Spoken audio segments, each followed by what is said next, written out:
Good evening to those of you who have joined here in Hong Kong and from the rest of Southeast Asia. And good afternoon to the Europeans. And good very early morning to those who have joined from the Americas.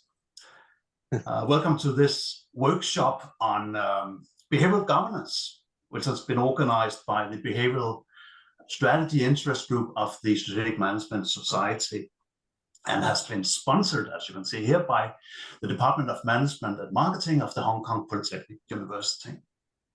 And I'm Nikolai Foss, and I'll try to manage this virtual workshop in cooperation with Anna and other SMS persons.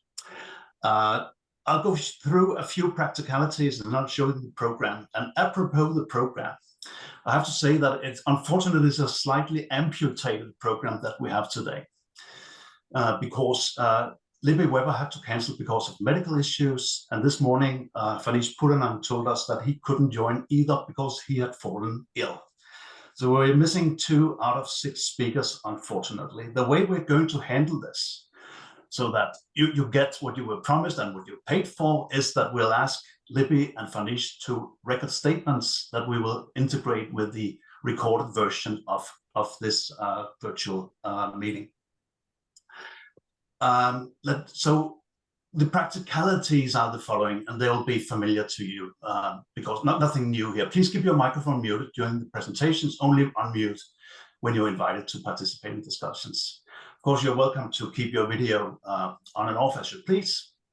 Use the hand raise function. The chat function is activated for this session, so feel free to say hello to each other and comment throughout the session and so on. And I also need to say that the session is being recorded so that certain portions of it will be available to you post the event, after the event. And here's the program, a slightly reduced program because we're missing 2 presenters, as I said. But as you can see, there's a welcome and introduction part, and we are into that already. And basically, this part is supposed to open with a welcome by our sponsor, represented by Professor Chin-Yuen Chung, who is a chair professor here at the Department of Management and Marketing at the Hong Kong Polytechnic University. So happy to pass the word briefly to Chin-Yuen, please. Yeah, thank you, Nikolai. How are you, everybody? So I want to say good morning to people in the US, and then good afternoon for people in Europe. And for those of you in Asia, a very good evening. My name is Chin-Yuen, and I am a professor in the Department of Management and Marketing of Hong Kong Polytechnic University B School. I would like to first welcome each of you for joining this wonderful event. I believe will be very exciting and insightful. I also want to take this opportunity to thank Nikolai to organize this event together with all the 5 panelists and together with SMS. Well, some of you may notice that beginning from this year, our school has started working with SMS closely for different events.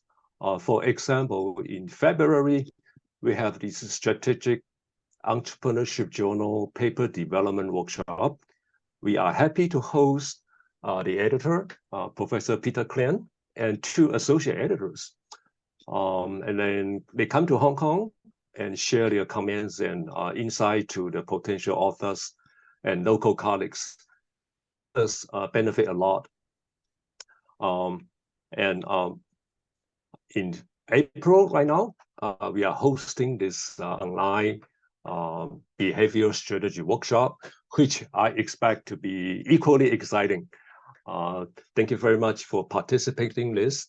In the future, we would like to work with SMS for similar events, because this is our goal, to maintain close relationship with the SMS community, as well as strategy scholars around the world. So finally, let me extend my invitation to all of you. If you are interested to come to Hong Kong, to understand what's going on here or what's going on in mainland China, please do let us know. Whether it is to just give a talk, stay here for 1 or 2 weeks, or an extended period of your sabbatical leave. Please let us know. We welcome our visitors with our open arms. All right. Thank you very much for this wonderful event and enjoy the workshop. Thank you. Thanks very much, Chinian. And as someone who has enjoyed the Hong Kong experience for almost 2 months now, I can very strongly recommend that. It's just great here, and the university is fantastic. Yes. All right, on to John Joseph, who is the chair of the Behavioral Strategy Interest Group, and who also would like to say a few words of welcome. Thank you, Nikolai, and good afternoon, good morning, good evening. It's 4 a.m. here on the west coast of California, so I may not make any sense, but happy to be participating. I am the program chair for the Behavioral Strategy Interest Group, and we're very pleased to be the sponsor for what I think, and Anna will correct me if I'm wrong, the first official workshop of the SMS. We had spoken about extending opportunities to our IG members among our leadership team, Daniela and Felipe, and had a conversation with Anna to say, geez, we would love to extend the program. And she said, well, as a matter of fact, SMS is beginning these workshops and webinars to do just that. And so we're very pleased as Behavioral Strategy to kind of be first mover and be the first to do this. I would certainly like to thank Anna for her help, her guidance, her advice along the way.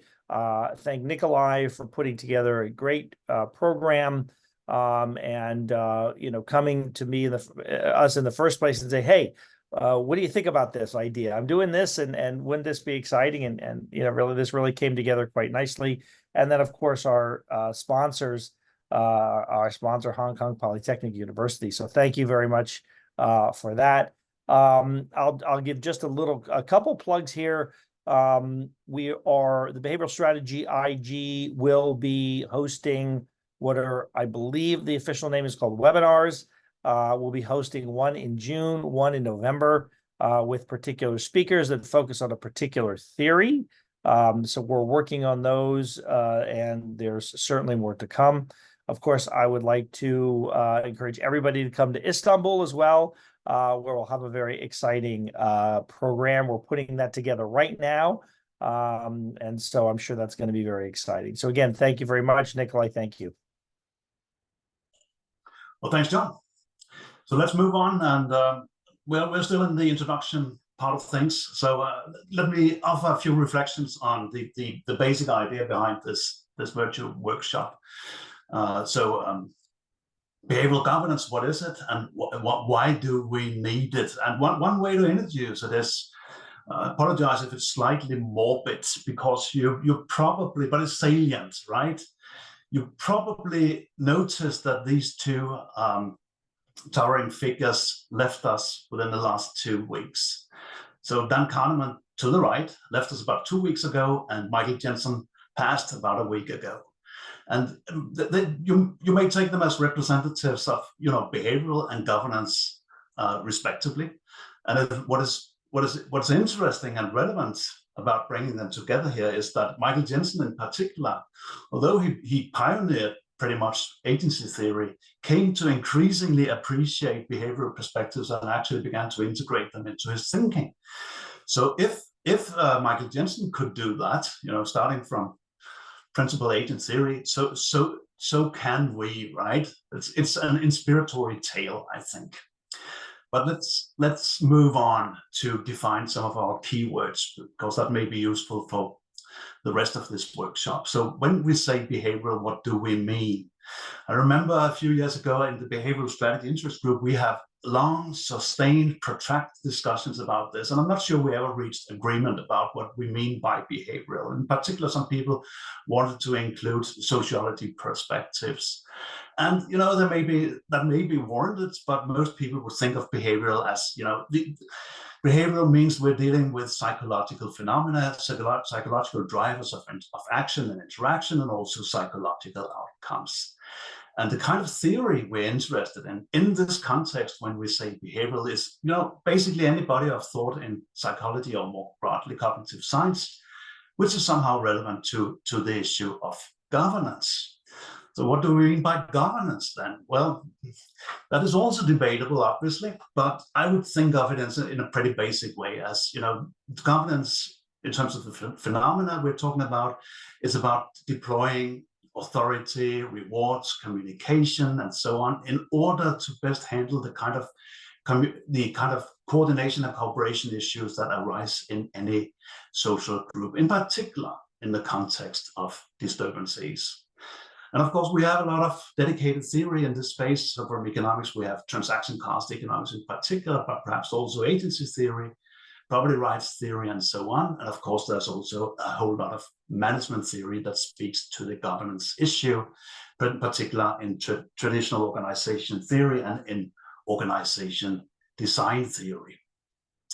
So if we bring these two bodies of thought together, we may define, and again, this is not my definition, you may contest it, but we may define behavioral governance theory as the theory that approaches manifest or latent cooperation and coordination, failure and success, based on evidence-based or evidence-informed assumptions about human nature and human interaction, thereby offering insights into how different kinds of organizational governance attenuate or exacerbate those failures and successes.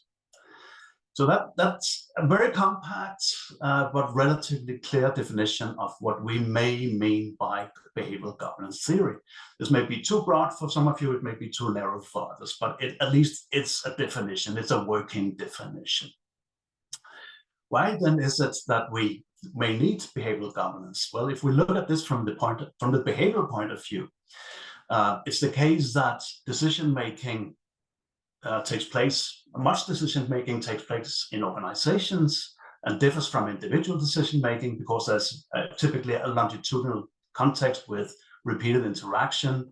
A lot of things are happening over time. There's commitment, which happens over time. There's sense-making.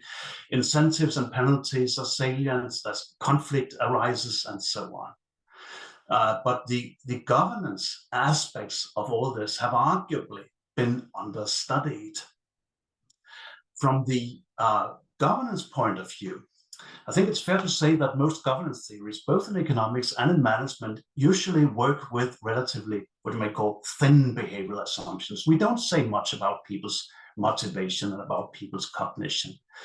But again, arguably putting more realistic and more evidence-based models of behavior, motivation, cognition, and so on into our existing governance theories, such as transaction cost economics or organization design theory, is likely to be generative of new insight into the key governance issues. So like things like internal structure and control, the boundaries of the firm, and so on.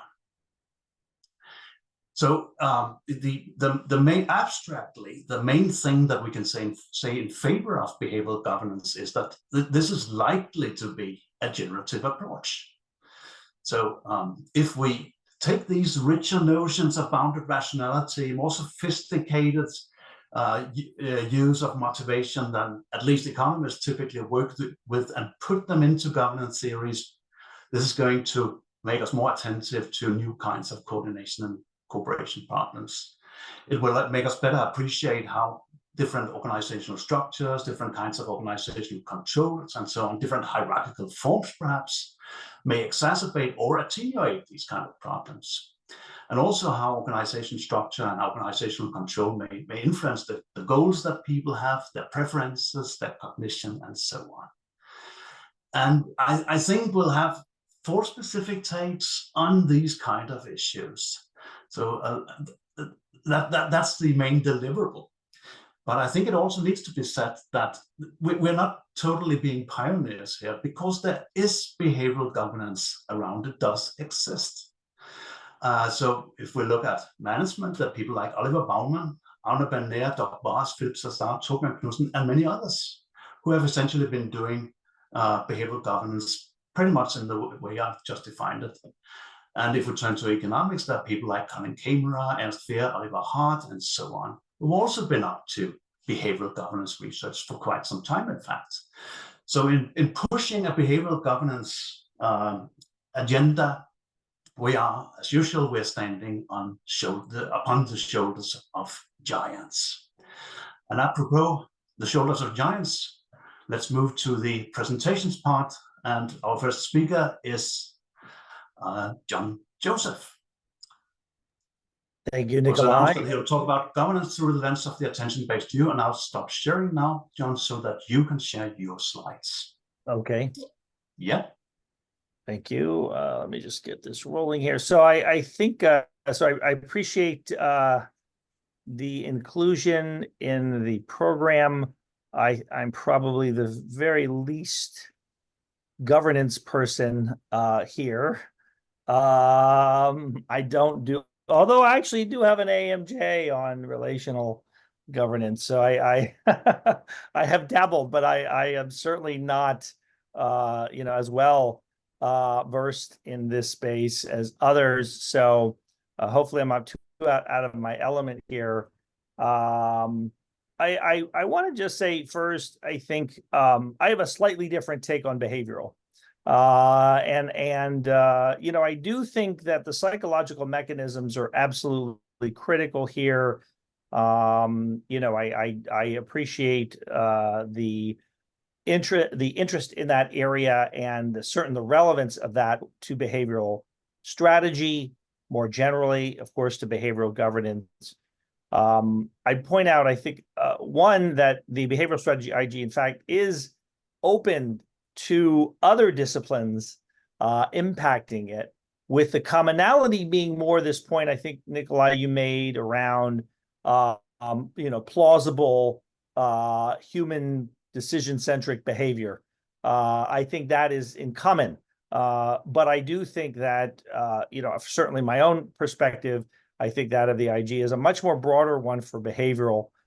And then I'm also actually, pleased to see a broader idea of governance here as well, meaning we're not just talking about theory of the firm or firm scope decisions or governance in a Williamsonian sense purely, but a broader idea of, firm behavior, organization design, and that's certainly an area that I am interested in, and of course one that I'm going to be taking as I come in here. I changed my talk slightly. I was putting slides together, and I'm calling it emergent governance attention as a mediator. But much of what I'm going to be talking about is sort of this first part as we go forward. So, and I do want to thank Nikolai for inviting me, especially those who are, representing those who are not strongly associated with this field. And so, in my few minutes, I want to discuss this idea of emergent governance and the role of attention. I think it's important to recognize that, and this gets to the assumptions part, I think, that Nikolai mentioned in his initial one, is that we moved on from I want to say the pure Williamsonian and Chandlerian stories, right? The big vertically integrated firm served as sort of the paradigmatic template of the theory of the firm for transaction cost theory, governance studies, of course. And I think that's much less the emphasis in research today, in that governance is not just a reflection of top managers making build, borrow, buy decisions through vertical information channels. And what I'm going to suggest is it's much more about distributed, situated, and embedded decision-making, and consequently emergent behavior. That said, there is still a role for hierarchy here. Let's be clear. I'm very much of those of you that know that Nikolai recently published a very good book on this and the role of managers and the role of hierarchy in organizations. I'm definitely in that camp, not in the flat camp. So there's certainly a place for this.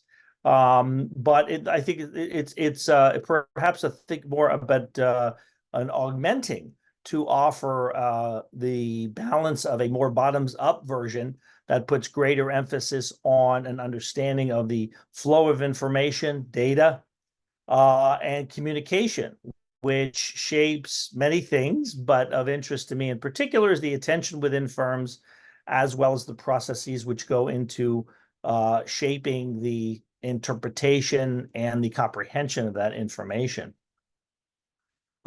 So let me take each of these in turn here and see, discuss what I mean exactly and why I think a behavioral governance approach should be thinking about the organization perhaps in a slightly different way. First, I think that governance of the firm is really decided and carried out in a distributed manner. So, of course, this includes challenge of organizing collective action and aligning behavior to shared goals. This is a reality in firms. And quite frankly, it's theoretically interesting, if not methodologically intractable sometimes, but that's okay. That's part of the fun.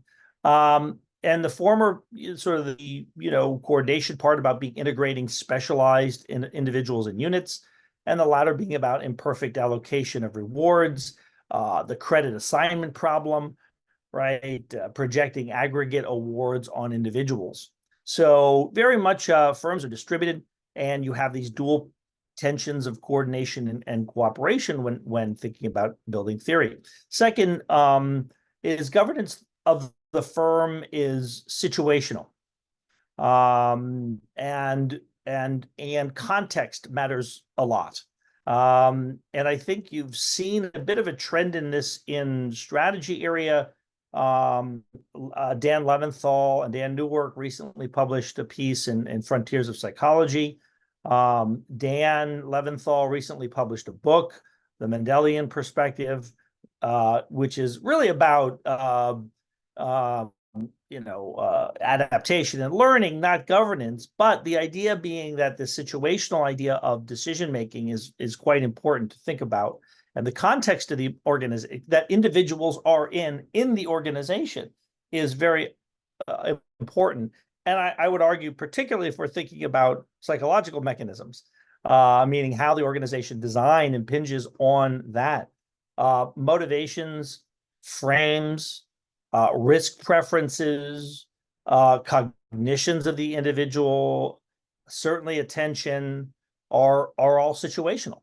And how organizations even identify and prioritize claims from stakeholders, kind of a basic value capture idea, is also situational and contextual. So I think, this is in addition to being distributed, I think thinking about the particular situations that individuals within an organizational structure is in fact quite important. And certainly, kudos. I mean, Nikolai and Libby have done both work on this, this excellent work on this very thing. The third is probably the one that is, I would say, least understood, least studied, and that is the idea of a firm being embedded in its environment. And so we've seen this, I think, in a number of ways. Obviously, the attention to a broader array of stakeholders is very, top of mind, I think, these days. Work on multiple goals in the behavioral theory of the firm tradition, I think, is in this category as well. But it's the idea that behavioral governance, I think, requires recognizing the plurality of both internal stakeholders, so board, executives, managers, employees, and external stakeholders, shareholders, creditors, regulators, customers, that actually share in the value earned. And that could be social value or environmental or relational or whatever that in fact might be. So, the increasing importance of these stakeholders and how you think about which ones get attention and how their interests are instantiated in the multiple goals of the firm. So given that we have the importance of distributed, situated, and embedded decision-making within a firm, then, how should we approach behavioral governance, or at least how I'm thinking about it? A couple things. First of all, recognize emergence is the theme here. But that number one, aspects of design in an organization may be in place without being explicitly planned. So that includes scope decisions, for example. Again, we don't have this sort of one person to making these, build, borrow, buy decisions. That's not what's going on. And then even when planned, these choices often have unintended consequences. So of the first, I think the aspects of design, very little organization design, and that's an area I've done a lot of work on, is done de novo, right? Managers are often starting from an existing structure, existing relationships. There is a path dependence to what they do. And by the way, design changes are occurring throughout the organization and constantly. And then two, that even when planned, they affect in often unexpected ways beliefs and behaviors and quite frankly performance, both good and bad here, by the way. I'm not making a particular statement about, I'm not offering any specific performance implications. And so I think in order to understand these, it really is a good idea for authors and researchers interested in this to think about the mechanisms that shape structure and behavior in this environment. So in these two equations, our X1 and our X2 are the micro foundations, if you will, that I think we seek to understand and measure, by the way. Let us not forget measurement here. I don't know if anybody's focusing specifically on that, but as I was putting this together and looking, transaction costs are oft mentioned, rarely measured. Bounded rationality, it falls in the same whirl. A true positivist, right, doesn't prefers to eschew these kinds of things. But that's, that applies across our strategy in general, for better or for worse. But I think that as behavioral governance continues to develop, I think it is quite important to think about the measurement side as well. And it's a shame Libby couldn't be here. She's a colleague of mine.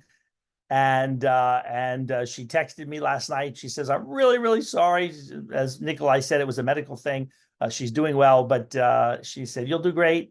Because I always look to her as my my governance counterpart, but has done a lot of great work, experimental work in this space, and really putting variables to the ideas here, and actually doing a great job at measurement. And I think that deserves recognition, because I think that's going to be important for pushing this forward.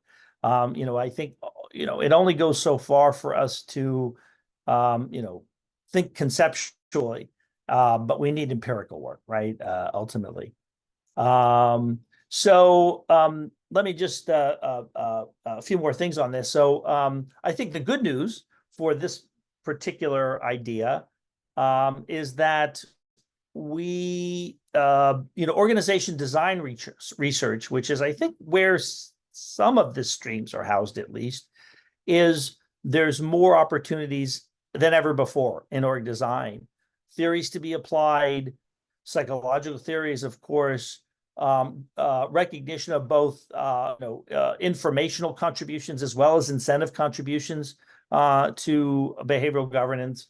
And I'll give a little plug at the end, but recently did a review piece on organization design, and this idea about emergence was one that came through, meaning lots of folks are thinking about this topic, not just in governance, but in, I would say, behavioral strategy more generally. And, thinking about, well, what happens when you have different interpretations of the environment or the competitive environment in particular, right? A lot of org design choices are actually made in response to competition.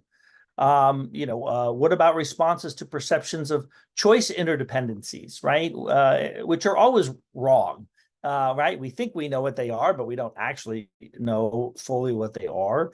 In response to power and political behavior, and recognizing that these design decisions are dynamic, in that they are continual. It's not, governance decisions, whatever the broad definition is not one decision, but it's a continuing set of decisions.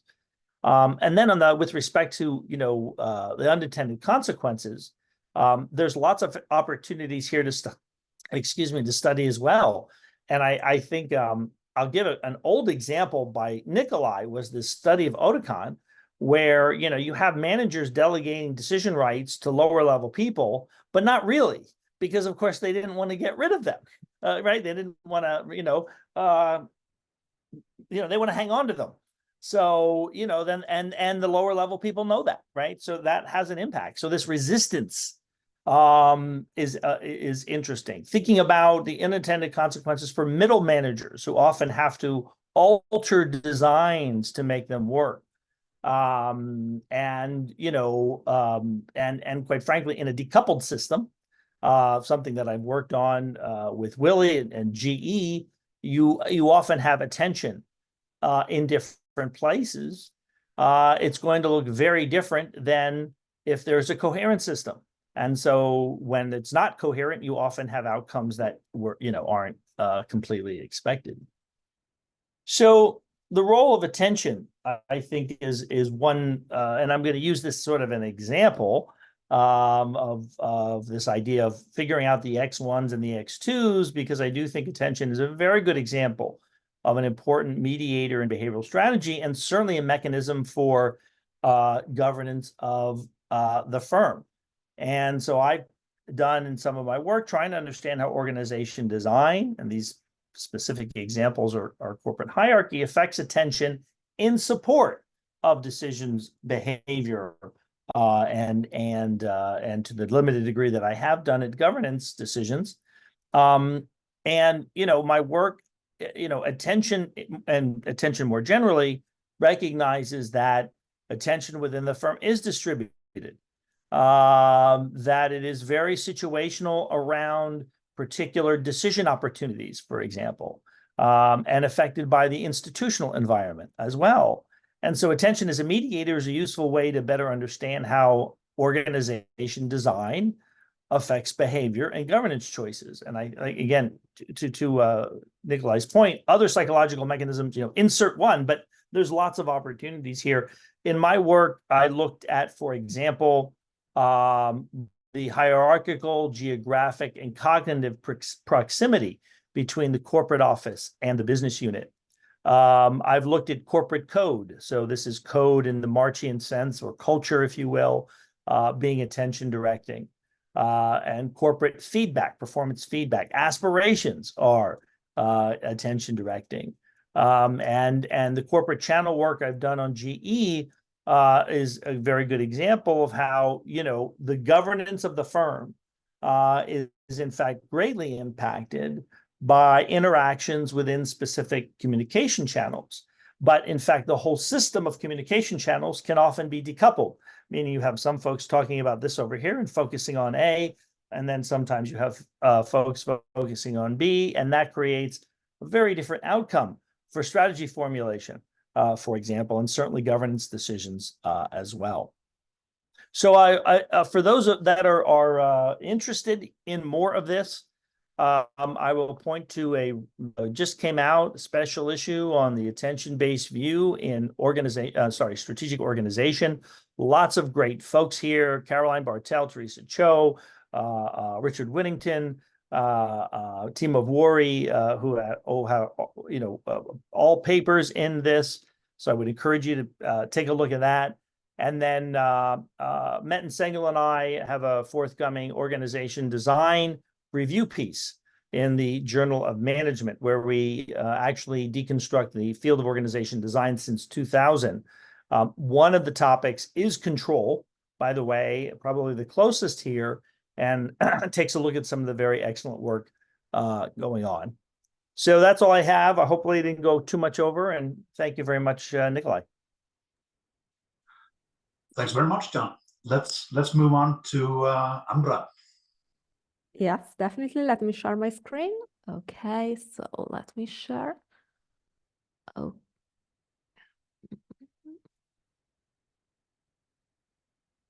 Can you see my full screen?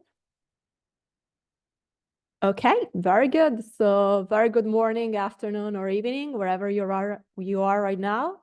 My name is Amra Mazzelli. I'm an associate professor of strategy at Schema Business School. So it's a pleasure being here today. So thank you so much, Nikolai, for inviting me to contribute to this wonderful workshop. So as you can guess from the title, I'm gonna talk to you about the micro foundations of organizational adaptation from a behavioral governance perspective. And without even programming that, I think that the presentation really complements nicely what John has just presented.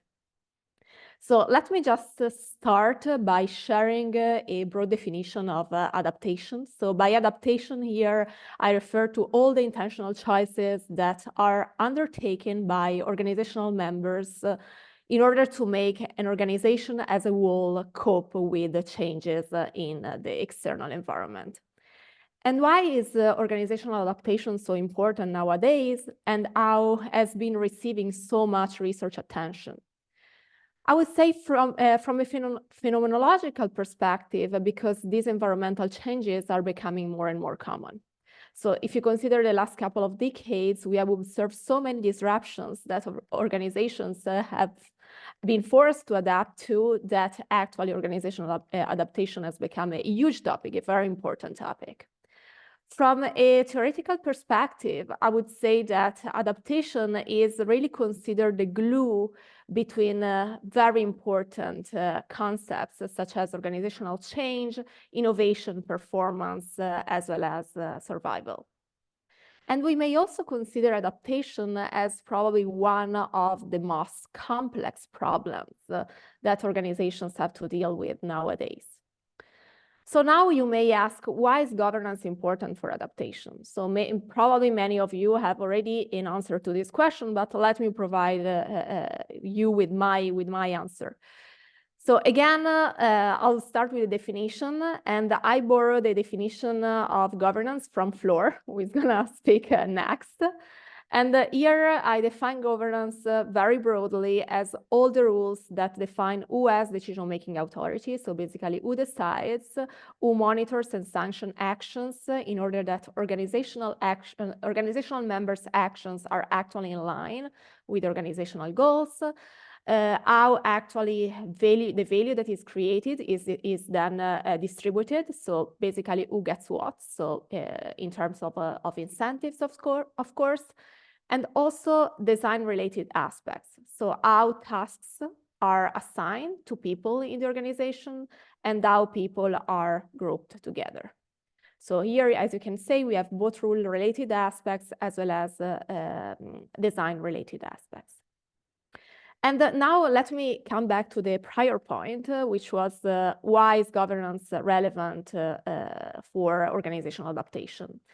And the literature tells us that sometimes governance actually may hinder adaptation. So governance imposes constraints that may limit, of course, organizations' ability to adapt to changes in the external environment. But on the other hand, the governance is also necessary for organizations to adapt. And this is for three main reasons. So first of all, governance is about rules, and the rules provide directions in terms of how people should behave under certain circumstances. So basically, these circumstances are matched with what is happening in the environment so that organizational members have kind of clear directions on how to behave. Also, we have observed that in terms of design, specific structures or structural arrangements make organizations more adaptable. And in this case, I'm referring to, for instance, decentralization of decision-making, some delegation to people that hold specific knowledge, as well as loose coupling. And finally, there is also another important aspect, which is related to incentives. So of course, people need to be motivated to act in support of the organization. And in order to do that, they need to be provided incentives. And of course, governance regulates the provision of incentives as well. So to summarize, I love figures, and so I want to provide a figure about how governance has been treated in the literature so far in relation to organizational adaptation. And in the figure here, you can imagine the environment as the first block and the organization as the helix underline. Of course, the organization has different parts. You can think of the different genes. Of course, this is a DNA helix, but let's consider it as an organization, as the different members. And of course, the role of governance is then the following. So governance ensures the participation of the organizational members in the organization. It ensures the cooperation of organizational members so that they align their goals in support of organizational goals and they work together to achieve common goals. And then we have the coordination part. So making sure that actually the activities of the different subgroups in the organizations are synchronized in a cost-efficient way. And the idea is that by doing so, our governance makes sure that this is done in a way that ensures fit between the organization and the external environment. And the organizational adaptation is essentially making this fit. So the idea is that if the environment changes, so you see here that the interface here has changed, then the idea is, okay, we can act on governance as a means to ensure or to maintain this fit. And generally, this is done through rule adaptation. So some rules may be readapted, altered, or changed to match the changing situational circumstances, or through structural and process changes. So the organization may be restructured, some processes and routines may be readapted. But the point is that rarely actually aspects that are related to coordination, cooperation, and participation, and more importantly, aspects that are related to organizational members' psychologies are considered in the current frameworks. And now let me explain why, according to me, this is a problem. And this connects really nicely to what John has just explained. So the first point is related to the following. So the first issue is related to the fact that some types of, at least sometimes, I will say, of environmental changes may have heterogeneous individual level effects. And by that, I mean that they heterogeneously influence organizational members' emotions, motivation, preferences, and consequently their contributions to the organizations. So if the environment changes, it's not said that this structure remains as it was. So there may be some disruptions that are due to some changes, again, in these psychological factors related to organizational members. So if we really want to maintain this fit between the organization and the environment, then any change in governance should somehow try to take into account heterogeneous individual level effects of these disruptions. From a logical or a mechanism perspective, the idea is the following. So we have the environment, as you can see here, that is affecting organizational member, again, emotion, motivation, preferences, etc. And these in turn may change their willingness to participate in the organization, to cooperate, and actually to coordinate their activities. And this needs to be taken into account into governance that will actually ensure or not the fit that we observe here. And to give you an example from a motivational perspective, we know, for instance, that people tend to pursue two overall categories of goals. So there are some people that are more self-interested, so they actually try to satisfy their own needs, to maximize their own utility, whereas there are people that are naturally more collective-oriented. So these people try to make what is good for the collective and maximize actually common goals, or try to achieve common goals. The two motivations are actually simultaneously present within each individual. What changes is really the salience of these two motivations. Again, in some individuals, self-interest is more salient than collective interest, whereas in others, collective goals are more salient than self-interest.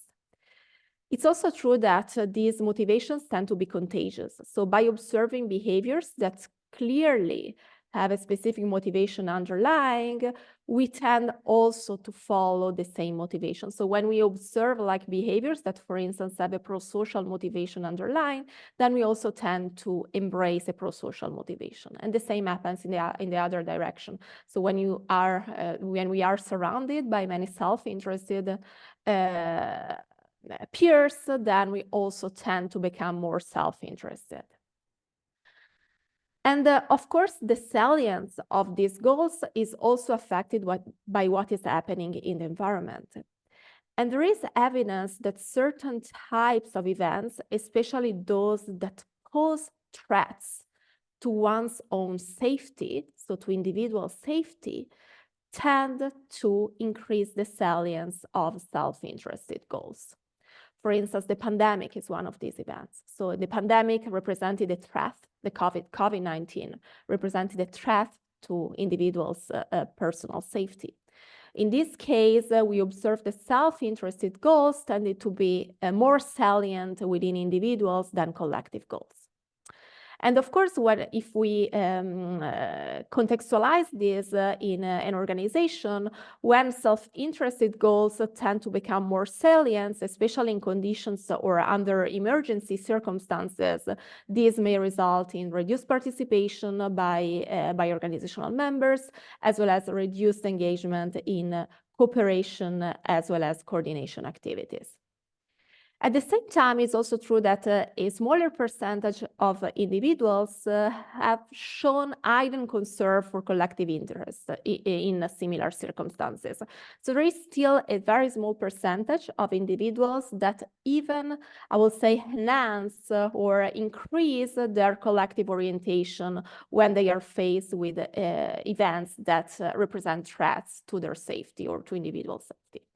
And in this case, of course, the reaction is the opposite. So there is an increased participation and engagement in these cooperation and coordination activities. So now you will understand that actually differentiating and identifying differentiating between these individuals and their tendencies may be very important when we make changes in a governance of the organization.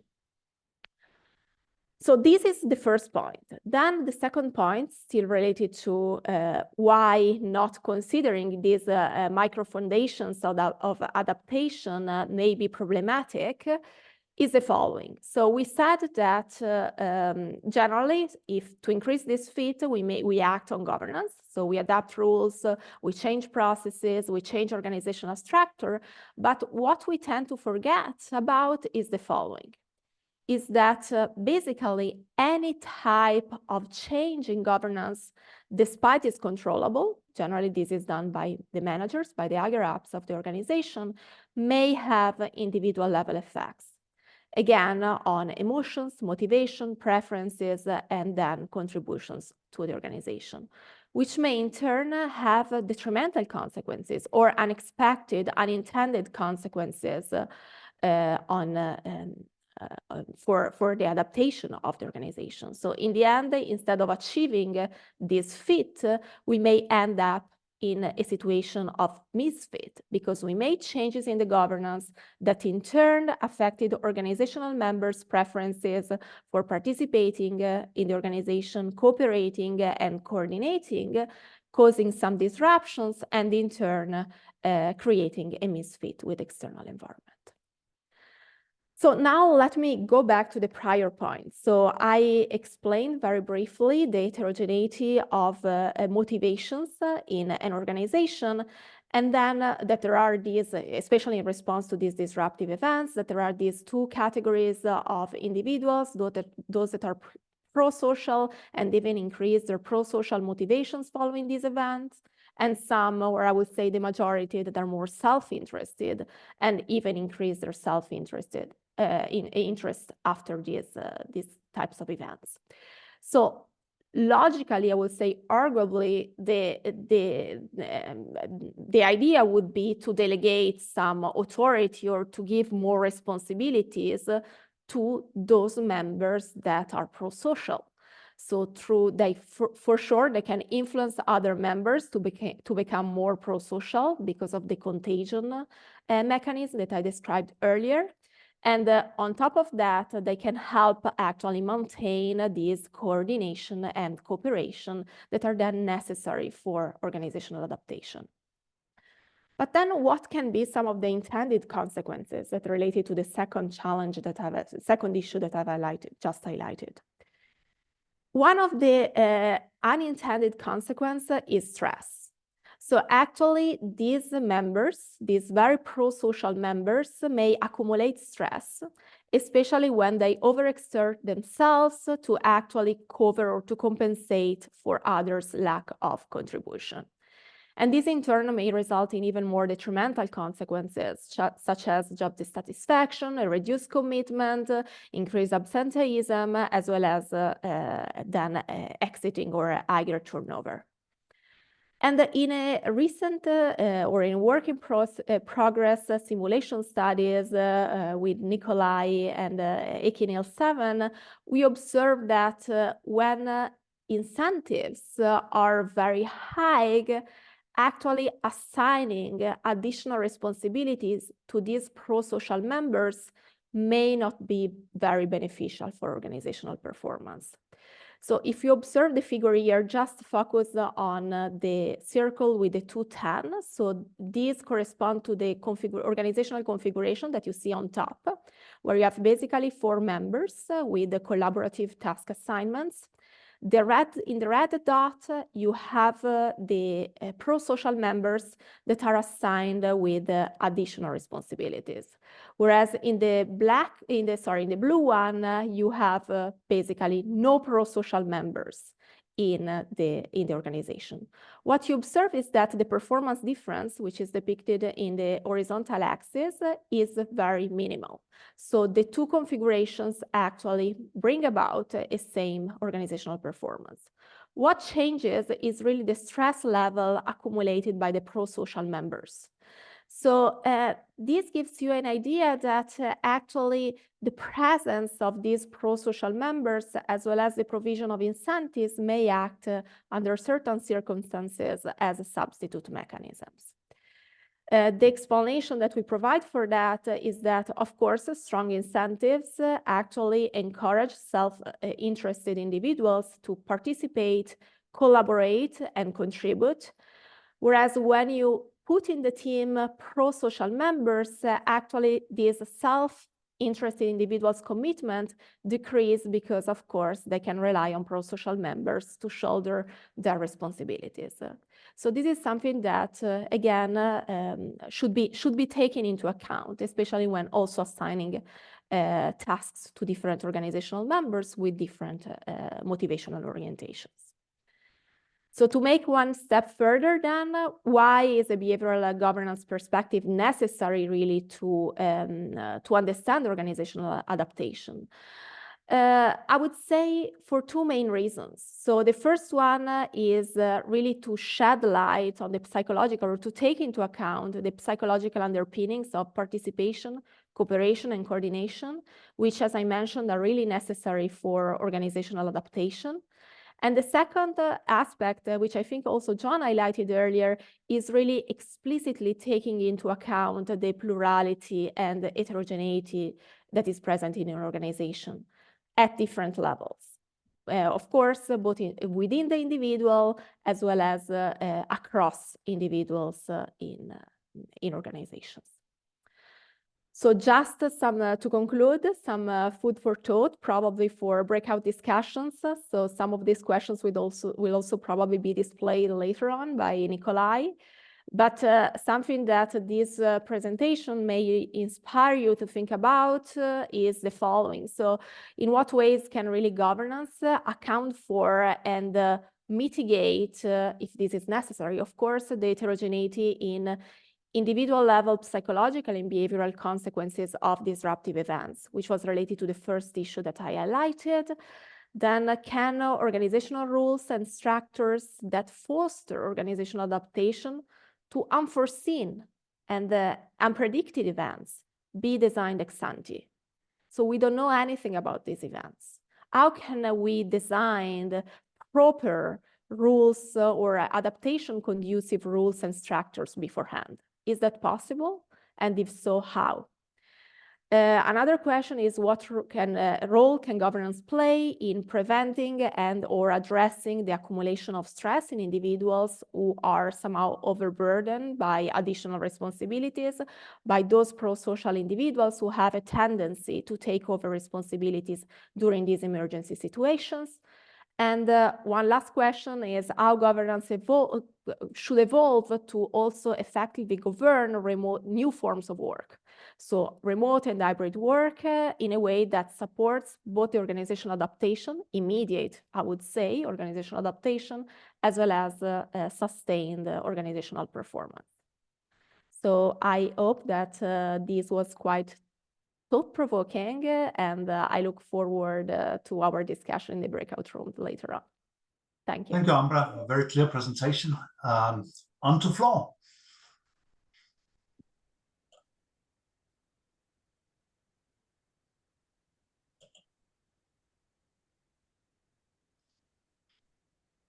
Yeah, so good afternoon, good morning, good night if you are in the middle of the night, and good evening. Very happy to be here. Thank you, Nikolai, for involving me. It's really, in fact, it was a great idea to think about behavioral governance, which I haven't. So I put some thought together. I hope they make some sense to you because they are still in progress in my head. So, well, because I'm a person who likes definition, has difficulties to, with fuzzy concepts. So I needed to make some sense. Especially, I saw more and more papers submitted to journals that I reviewed that were, I'm in the area of stakeholder theory, stakeholder management, that were just saying, oh, stakeholder management and stakeholder governance are just the same. And that was really bothering me. If governance is management, then why do we need to talk about governance?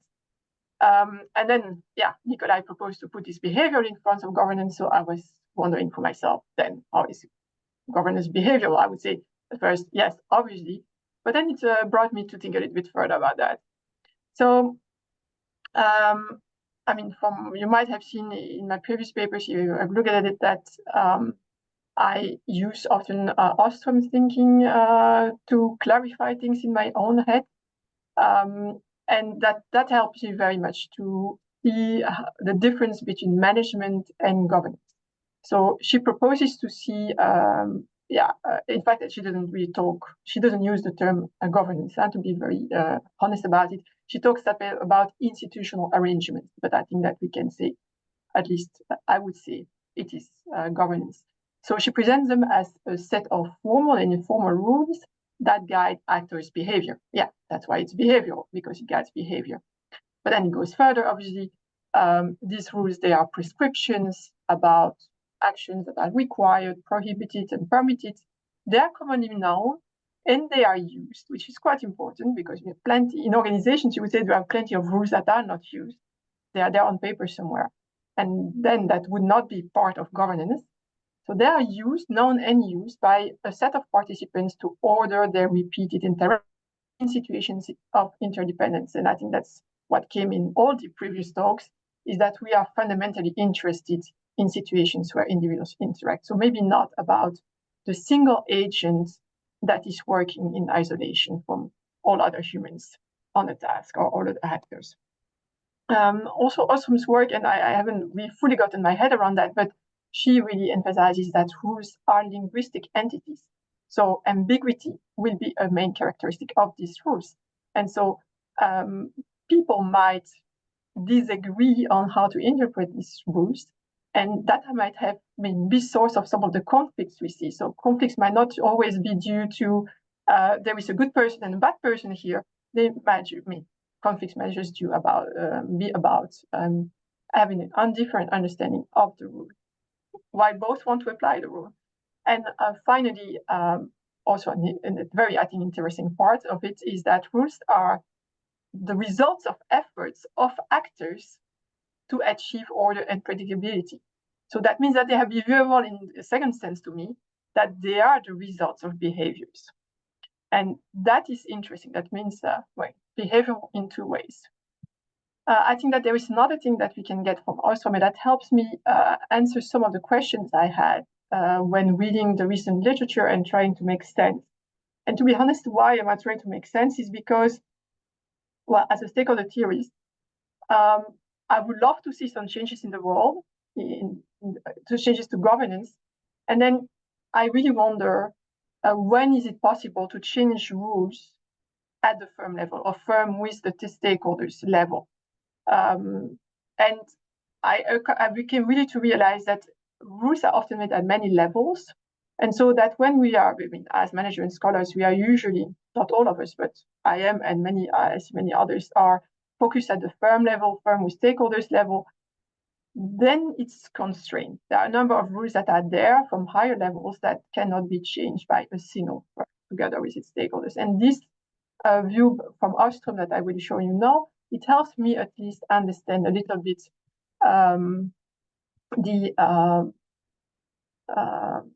the rules and the levels. So Ostrom presents the following, and I have adapted here, to be honest. So go back to the original sources if you want the original version, because she talks about something different than firms and stakeholders. I have put some words instead of others. So for instance, I talk about value creation and value appropriation, which she doesn't talk about. So there are some adaptations, but I think that the spirit is there. So she says there are three important arenas or levels of rules that you can look at, and that if you want to understand, for instance, how employees interact to create value for the firm, then you should look at these three levels. So there is a first level. Employees interacting to try to develop a new product. That is the operational arena. Obviously, the actions are guided by, for instance, an incentive system. That is the part of the operational rules, and it's what was very much what Amber was explaining to us as our definition of governance. And here are some of the elements: rules about when, where, and how to create value. Who should monitor actions of others and how? So, is there a hierarchy? What type of hierarchy? Who is in the lead? Higher in the hierarchy, and who is lower? What information should be exchanged, and what are the rewards? That is really the incentive system. What are the rewards? What are the sanctions that will be allocated to different combinations of actions and outcomes? And but these operational rules, they are not just given. Obviously, they are made. So there is another level where you can look at the actions of a set of actors who are interacting to make these rules, and that is policy making. And there in this arena, they are prescribing, invoking, monitoring, applying, and enforcing rules. And you could look at negotiations at that level among stakeholders, if you are interested in stakeholders, for instance, to create incentive systems that then will guide interactions in the operational arena. There's even a constitutional arena that I don't think we have looked much at in strategy research. Is yet another level of collective action rules, and constitutional rules are interesting because they define who is eligible to make rules, who can participate in the rulemaking at the lower level. And they also specify how should rules be crafted. If you think about, I mean, very close by here, we have at our Rotterdam School of Management, where I am, we have a very clear system, incentive system for research. As we have a list of journals, and if you need to publish a number of papers in some journals to keep your research time. So very clear, and it's also used. So, I mean, I know some schools where they have such a system on paper, but it's not used. Here, it's very much used. So these are rules in use, and they are very, very clear. But then the question at the collective choice rule level is who is making these rules? So who is, well, it turns out it's the top it's the management team of our school that is making these rules. We have, and there are different positions, as Ambra was saying, positions are important. So there are roles, especially Dean of Education, Dean of Research, Dean of the school, okay, they sit there, Dean of Engagement nowadays, they sit there. So these are the ones who are eligible, and then we even have rules about how we select them. That would be the constitutional part. And then they have, I suppose, rules about how they make decisions. To be honest, I don't know them. Do they make decision by consensus? Do they make decision by a vote, a majority vote? I mean, maybe differs depending on the rules, the operational rule they are making. So, but we could study that more. And why is it interesting? Because when I was looking at the paper by Peter Klein and co-authors, the one that Ambra also referred to in 2019, they talk about stakeholder governance, and they talk about giving stakeholders who participate in value creation, clemency rights, and decision rights. And somehow I had an ease with these two things. Are they at the same level? And my conclusion, at least for the moment, is that they are not. The clemency rights are very much operational. So how are we going to divide the value we create together, but more exactly, who is going to be a claimant of the residual value? That is an operational rule. But I think we want to talk about decision rights. Who is going to sit on this, participate in making these operational rules? We are talking about the collective choice rules. We are talking at a higher level. They are likely, according to Ostrom, and that's also what I seem to observe in reality, they are likely to be more constrained by other levels, higher levels. And for instance, in the Netherlands, if you think about it, all organizations of a certain size have to have employees on the workers' council. And so employees will have the right to decide with management on some rules, and then, and it's by law. So you cannot have an organization who decides, yeah, well, we don't want to involve employees. That's just because it's defined at a higher level. And also, Ostrom says, the higher the level, the more difficult it will be to change the rules. So maybe for you relevant. But really, I think it is important because when we think at the firm level and stakeholder level, firm with stakeholders, I think we are often talking about operational rules, but sometimes we want to get to these collective choice rules without acknowledging that the firm and the stakeholders might have a lot less freedom to change these rules.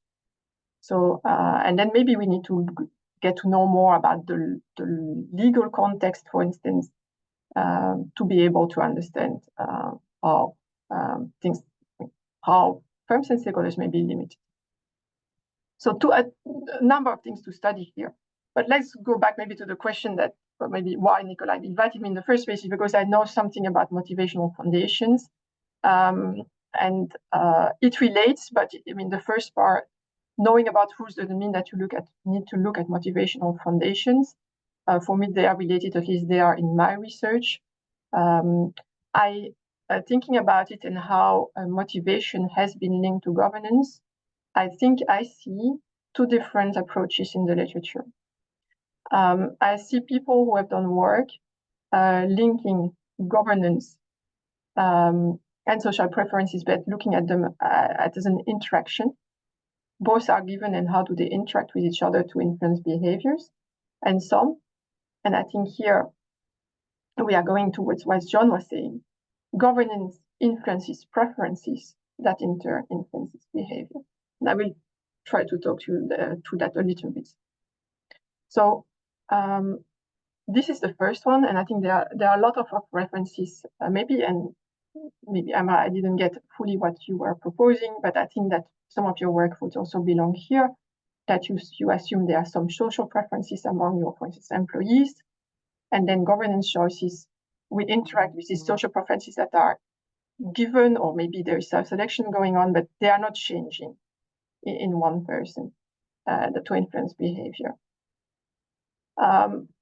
That's an interesting area of research because it maybe it keeps things a little bit simpler than the second stream. It has the opportunity to bring in more, I think, complex foundations, because you cannot be complex on all sides. And here the literature has really borrowed heavily on what has been said in behavioral economics and social psychology about human preferences. So if you have never heard about that, here is a very, very brief summary because it's a large literature. If we observe people cooperating or succeeding or not at cooperating, because we put them in cooperative situations, but humans often fail to cooperate, you see that people are can be driven by distributive preferences and reciprocal preferences. Distributive preferences are really about which outcome, what type of outcome would you want to see? So there are all types of principles to divide an outcome. Let's say that we collaborate to write a paper, and we are going to have to decide on who is first author, and how do we do that? Do we use equity? Now thinking that first authorship gives you more credit for the outside world. Are we going to do it based on equity? Who does more is first? Or are we just maybe using need?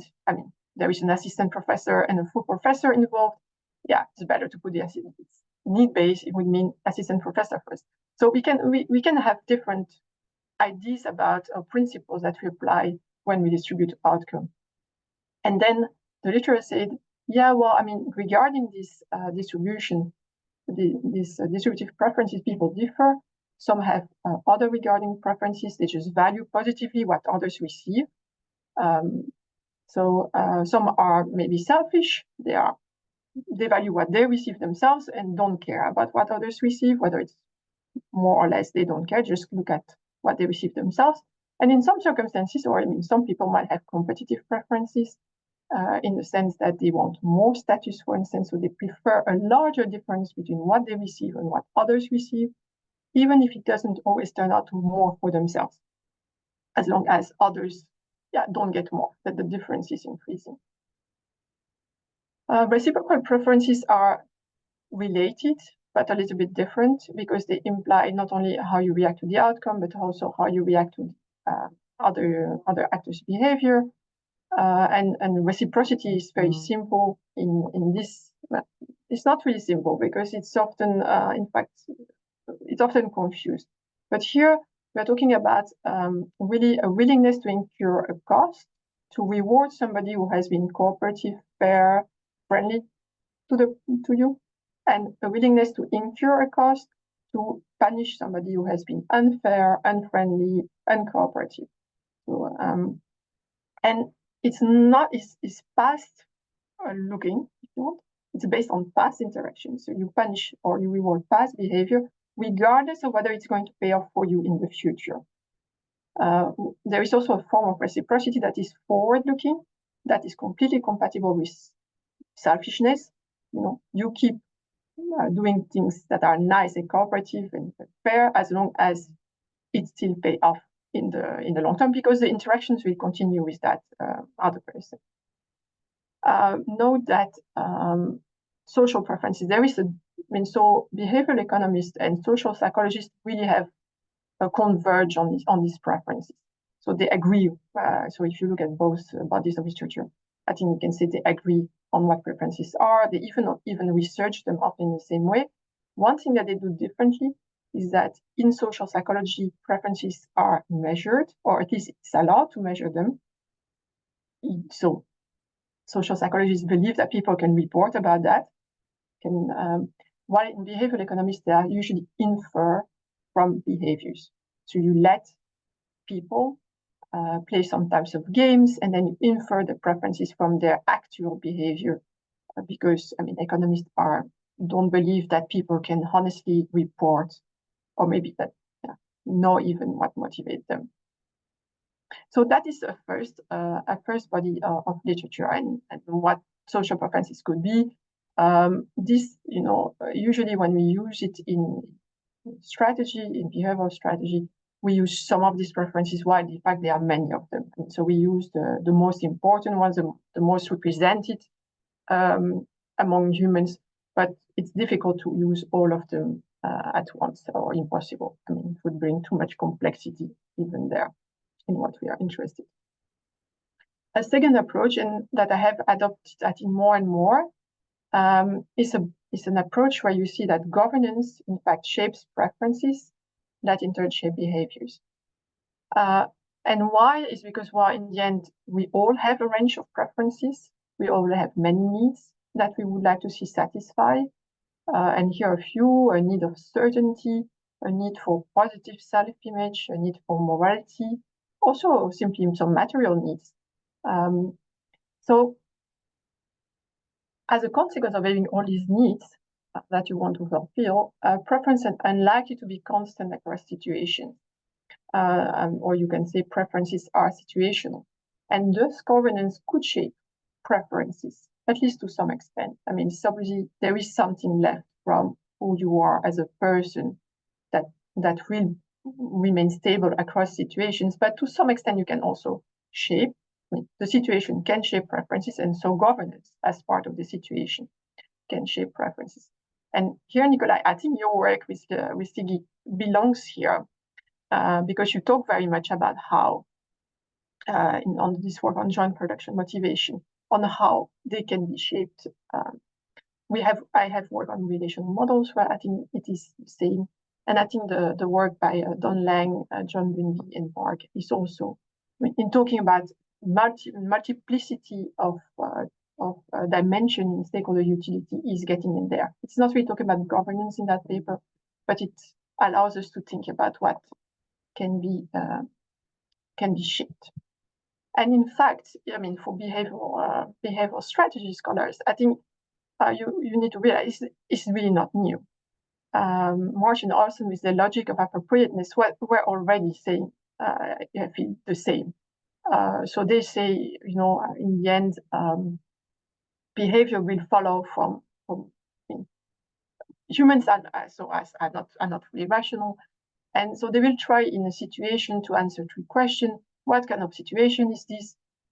Is it a cooperative situation? Is it a competitive situation? Who am I in this situation? And how appropriate are different courses of action?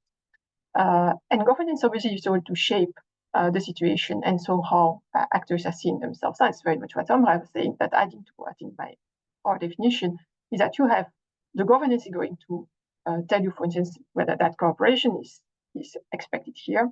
And they're going to also have a defined task and define roles and assign people to these roles and these tasks.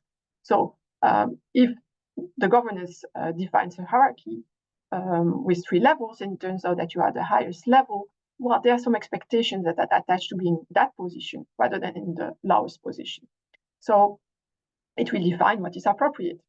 And so it will, as behavior, so it will guide behavior. So I think that in the end, it's very much what we had in the 2016 paper, even if we don't link it in the paper as such. I think in the end, a lot of these ideas are new. They are not nuances, they're a bit more than nuances, but they're all relatively compatible if you think about the bigger message behind these ideas. And here we were using, in fact, a completely different theory. It comes from Alan Fiske, who is an anthropologist, and who said as humans, we have 4 ways of seeing relationships.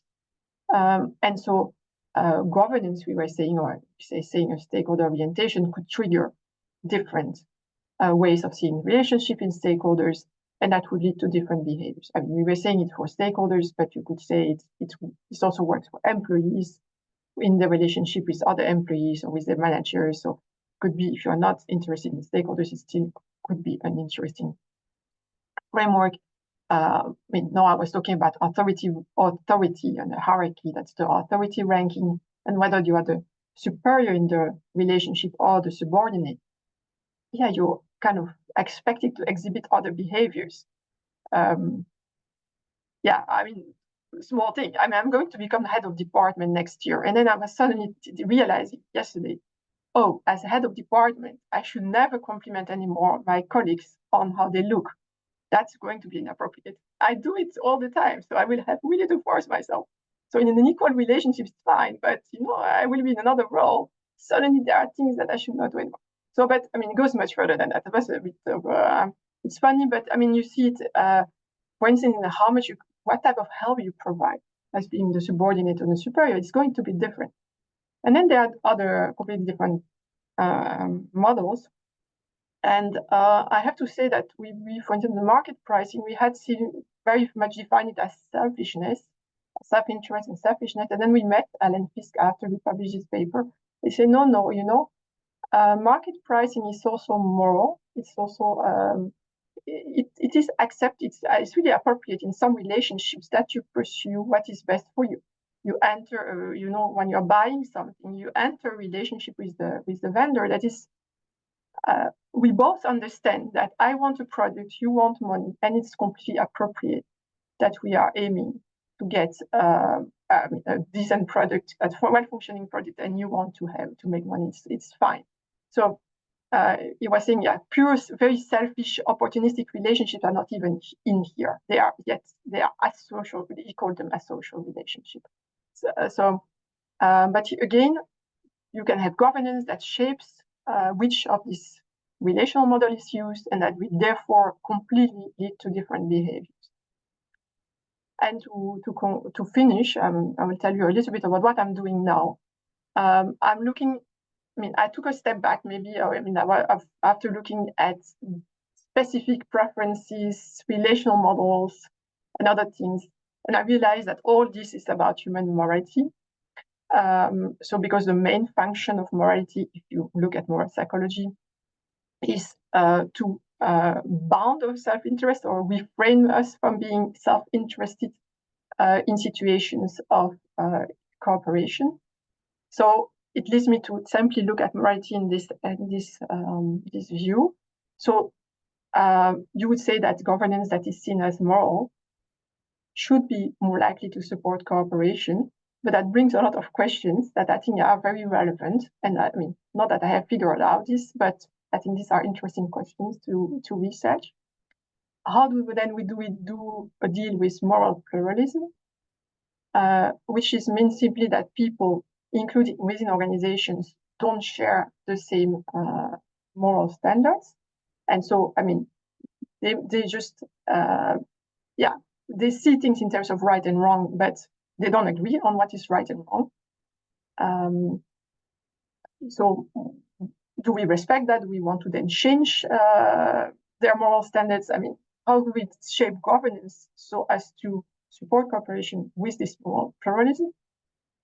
And second, if we think that morality is so central to support cooperation, how do we make sure that then individuals are in a moral mode? Because there is literature that shows that people can get out of the moral mode. For instance, if you use strong business frames, you can get them out of the moral mode. And that's, or if somehow they don't see others in the situation as humans or not enough, they dehumanize others, they will also not be enough. So this is also a question on how do we make sure we are in this domain of morality. And then finally, obviously, governance shapes morality over time. I mean, practices you implement, whether it's the firm level, group level, or national level. societal level will shape morality over time. So this, even the moral standards are not given, they change, but maybe more slowly than we can change the rules. So that was it. Thanks a lot. Thank you, Flor. Fascinating. And we'll move on to me, basically. So here we go. And,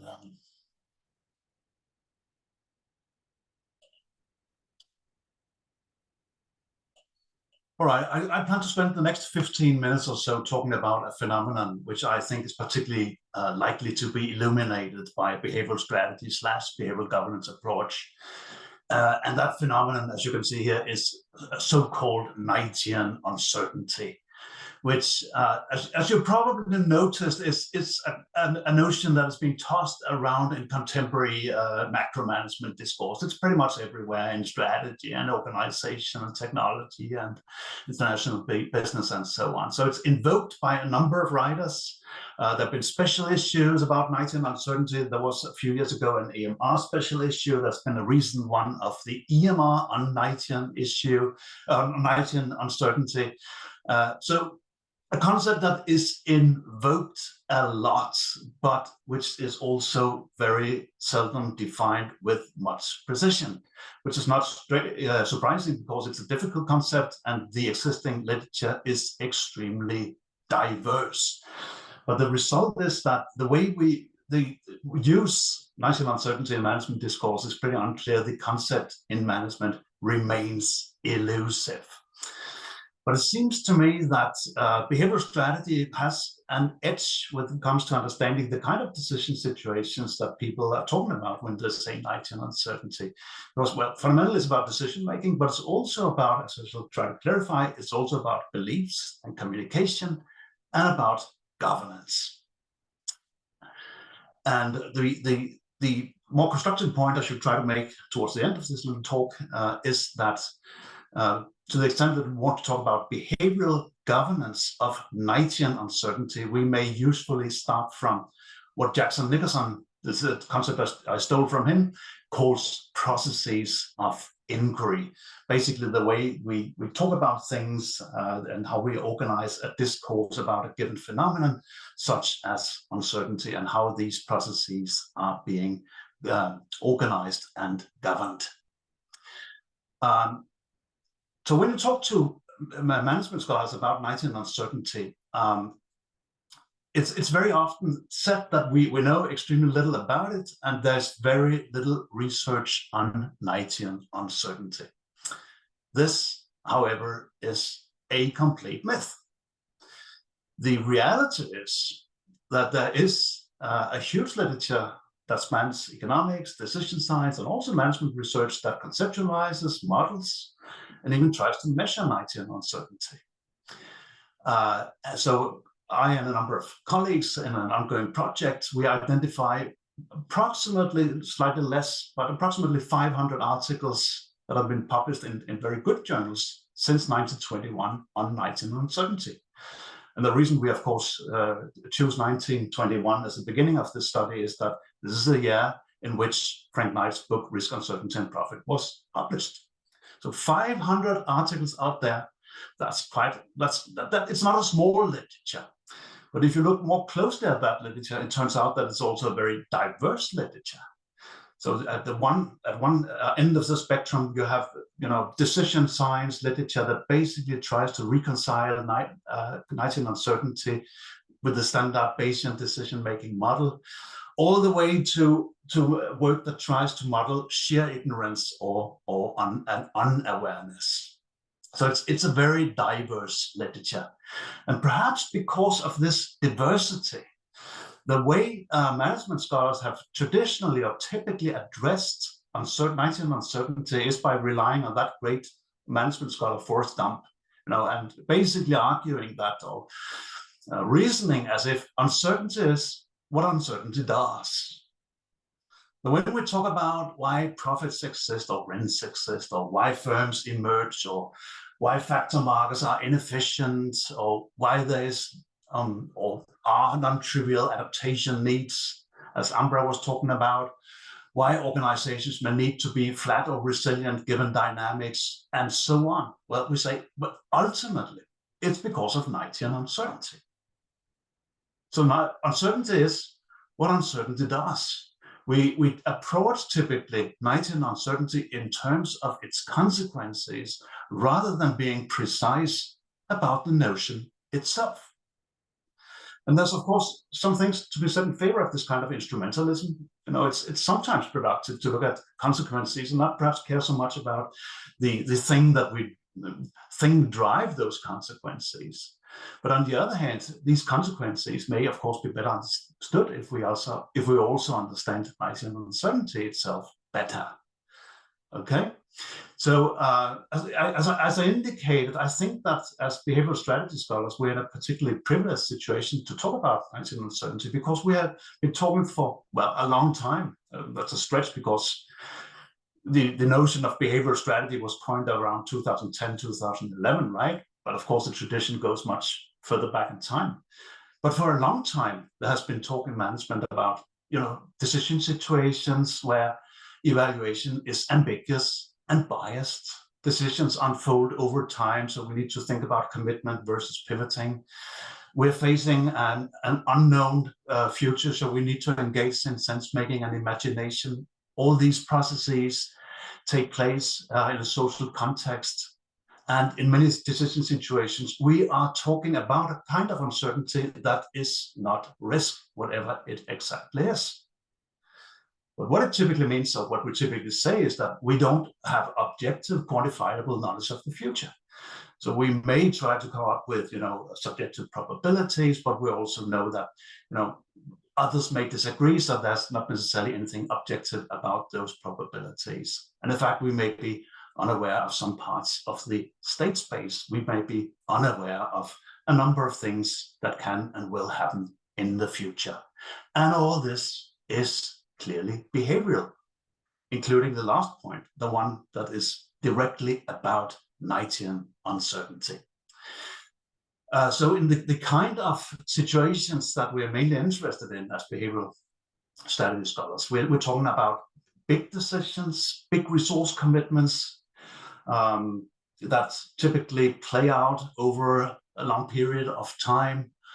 And those kind of decision situations are, with terminology that I borrowed from an English economist called George Shackle rather than from Frank Knight, they are non-divisible in the sense that you literally can only make the decision once. There's only one trial. And one of the reasons why there's only one trial is that these are decisions that are also crucial, as many major strategic decisions indeed are. They change the conditions under which they are made in an irreversible way. And this has a number of interesting consequences, namely that suddenly we can talk about novelty. Actors, strategists, firms, entrepreneurs do not face a given state space as in the standard decision-making model. Rather they create it. They create the state space. Another consequence is that fundamentally Knightian uncertainty under these conditions is non-empirical. We cannot do away with it through experimentation, because if we try to do that and if we succeed, it becomes transformed into risk.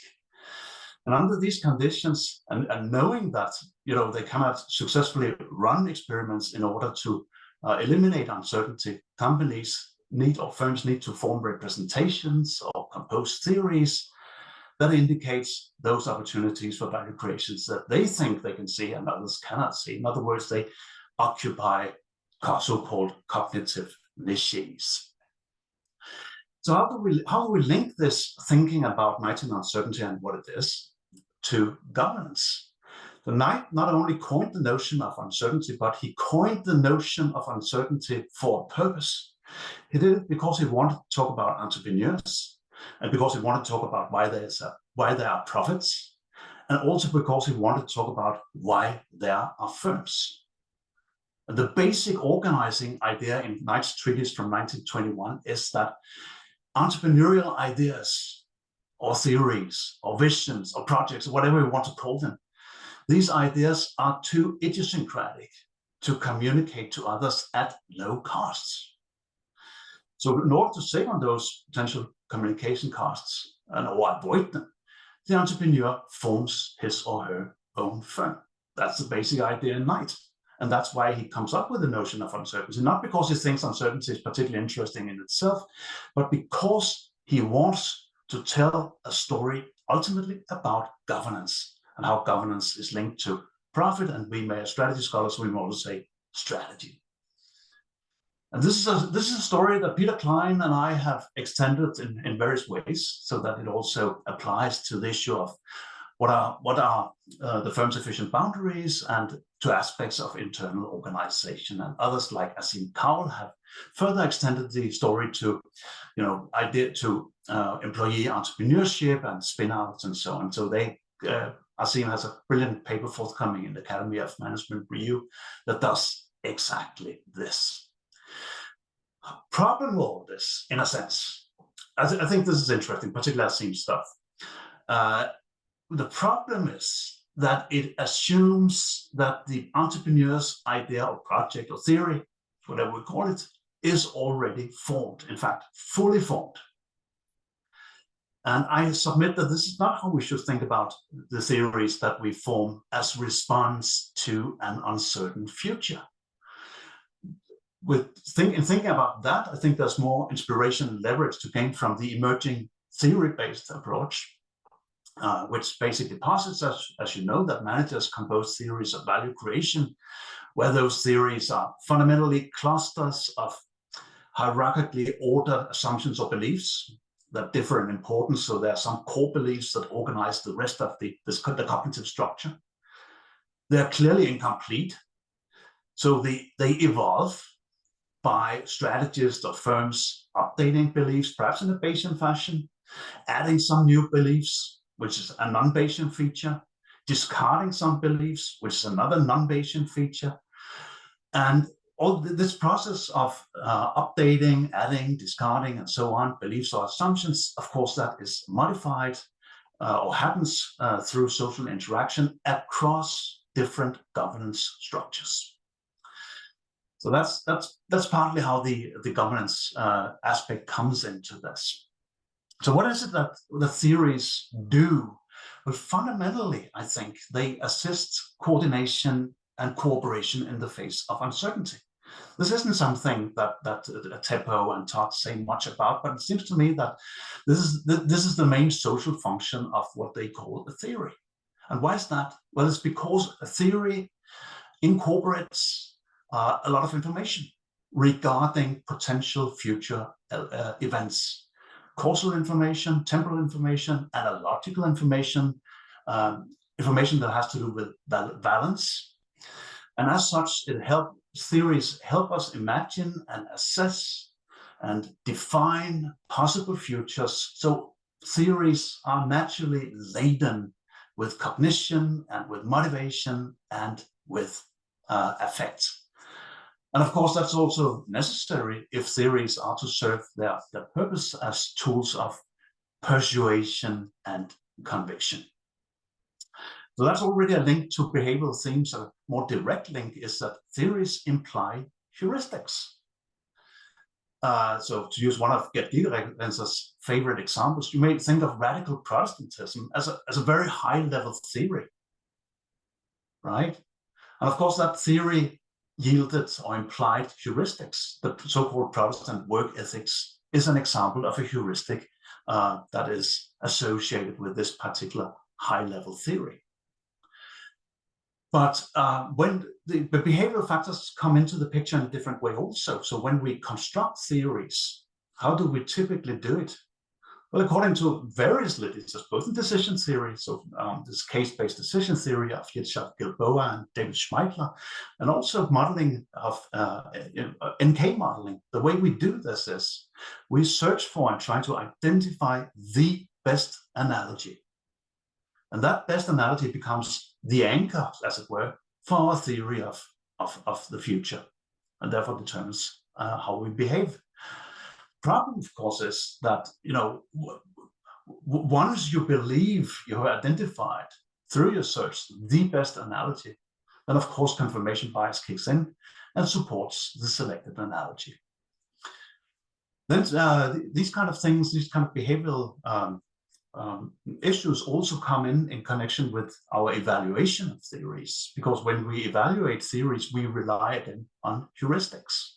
So again, we make use of analogies, and we make use of heuristics like applicability across contexts. And we know from a lot of psychological research that, you know, it's just not natural for us to consider alternatives. If we are focusing on one course of action, we're typically tied to one particular outcome, and that's what we focus on, that's what we anchor on.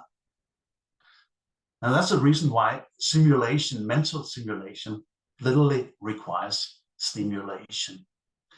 So all this means that, you know, adding assumptions or beliefs to our theories, discarding some beliefs or assumptions, revising those beliefs or assumptions, perhaps dumping entire theories in the end, all this relies on potentially biased cognition. So where does governance come into this? Well, it may come in the following way. So the way we typically talk about the function of governance is that it deals with conflicts of interests. Of course, that's what we focus on if we're doing transaction cost economics or agency theory or incomplete contracting theory, whatever. And it's obvious that when we talk about how theories get constructed and modified and evaluated, that there are potentially conflict of interest at play.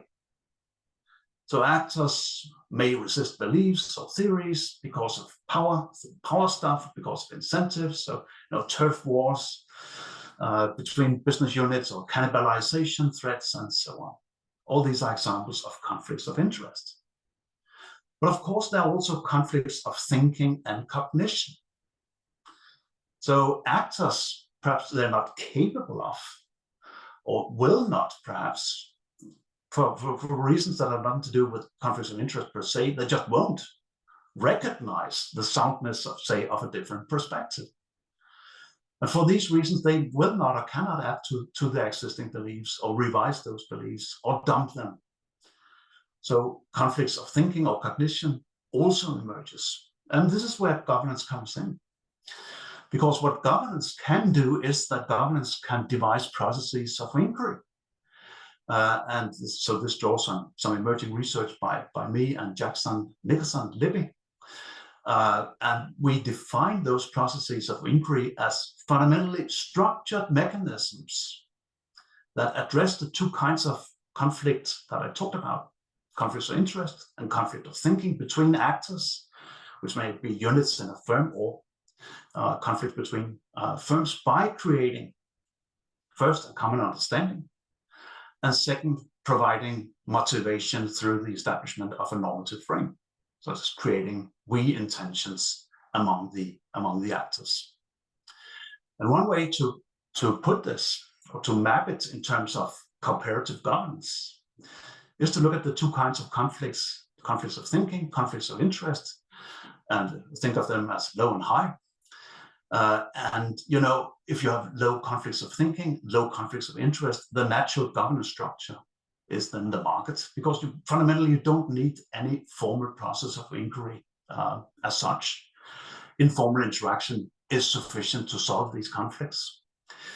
If we move from a low conflict of thinking to a high, if we stay within the low conflict of thinking column, but move to a high conflict of interest, then we may be moving towards something more like a hybrid form, where, you know, the parties understand the underlying vision of the corporation, but there may be particular property rights or incentive issues at stake.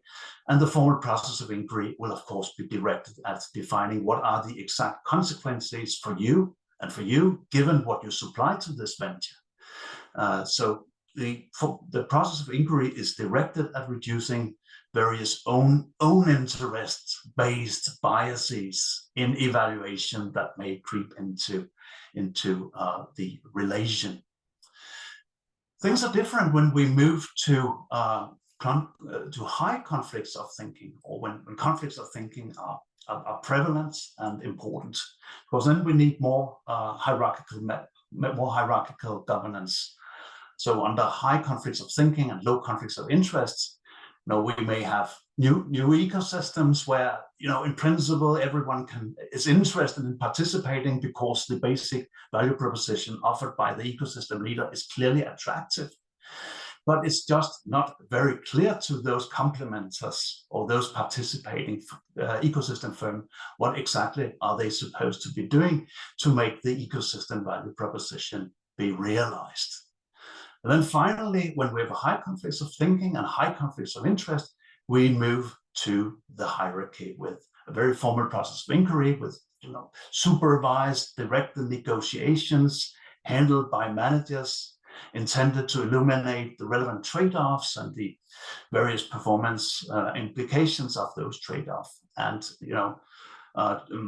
seeking to establish intense knowledge and information sharing, adopting various metacognitive approaches. A lot of the things that hierarchies can often do at lower cost than, say, hybrids or ecosystem modes of organization. So take-homes. This is basically what I've said.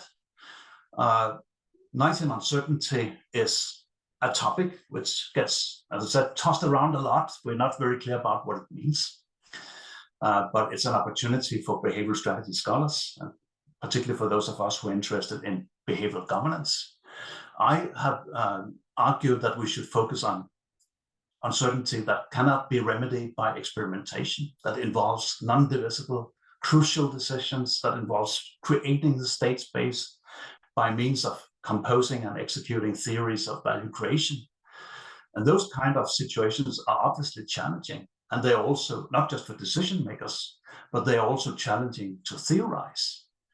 I outlined two strategies for theorizing Knightian uncertainty under those conditions. One is to take theories as given and then examine implications for governance. This is, in a sense, the approach pioneered by Frank Knight himself.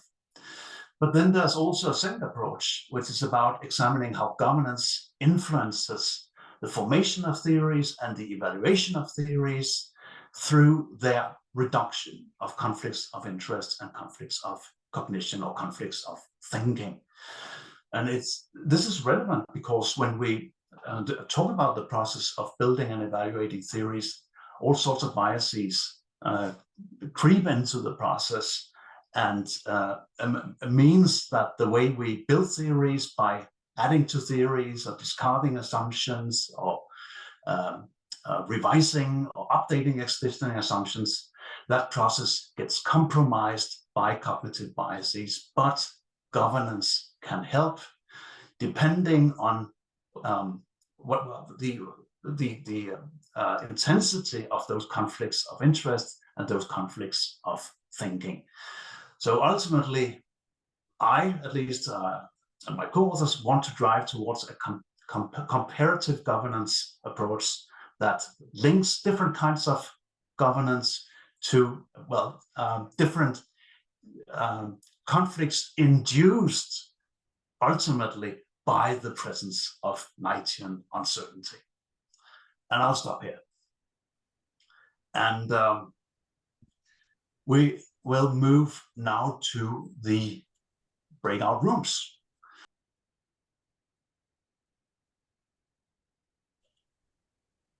All right, are we all back from the rooms? Yes, it seems like it. So why don't we do a round with a short report from each of the, are we talking 4 different rooms, Anna? Or how many? Okay, 4 from the 4 rooms.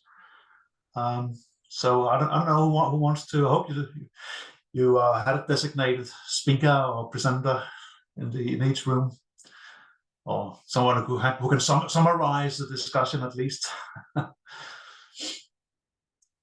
So who wants to start?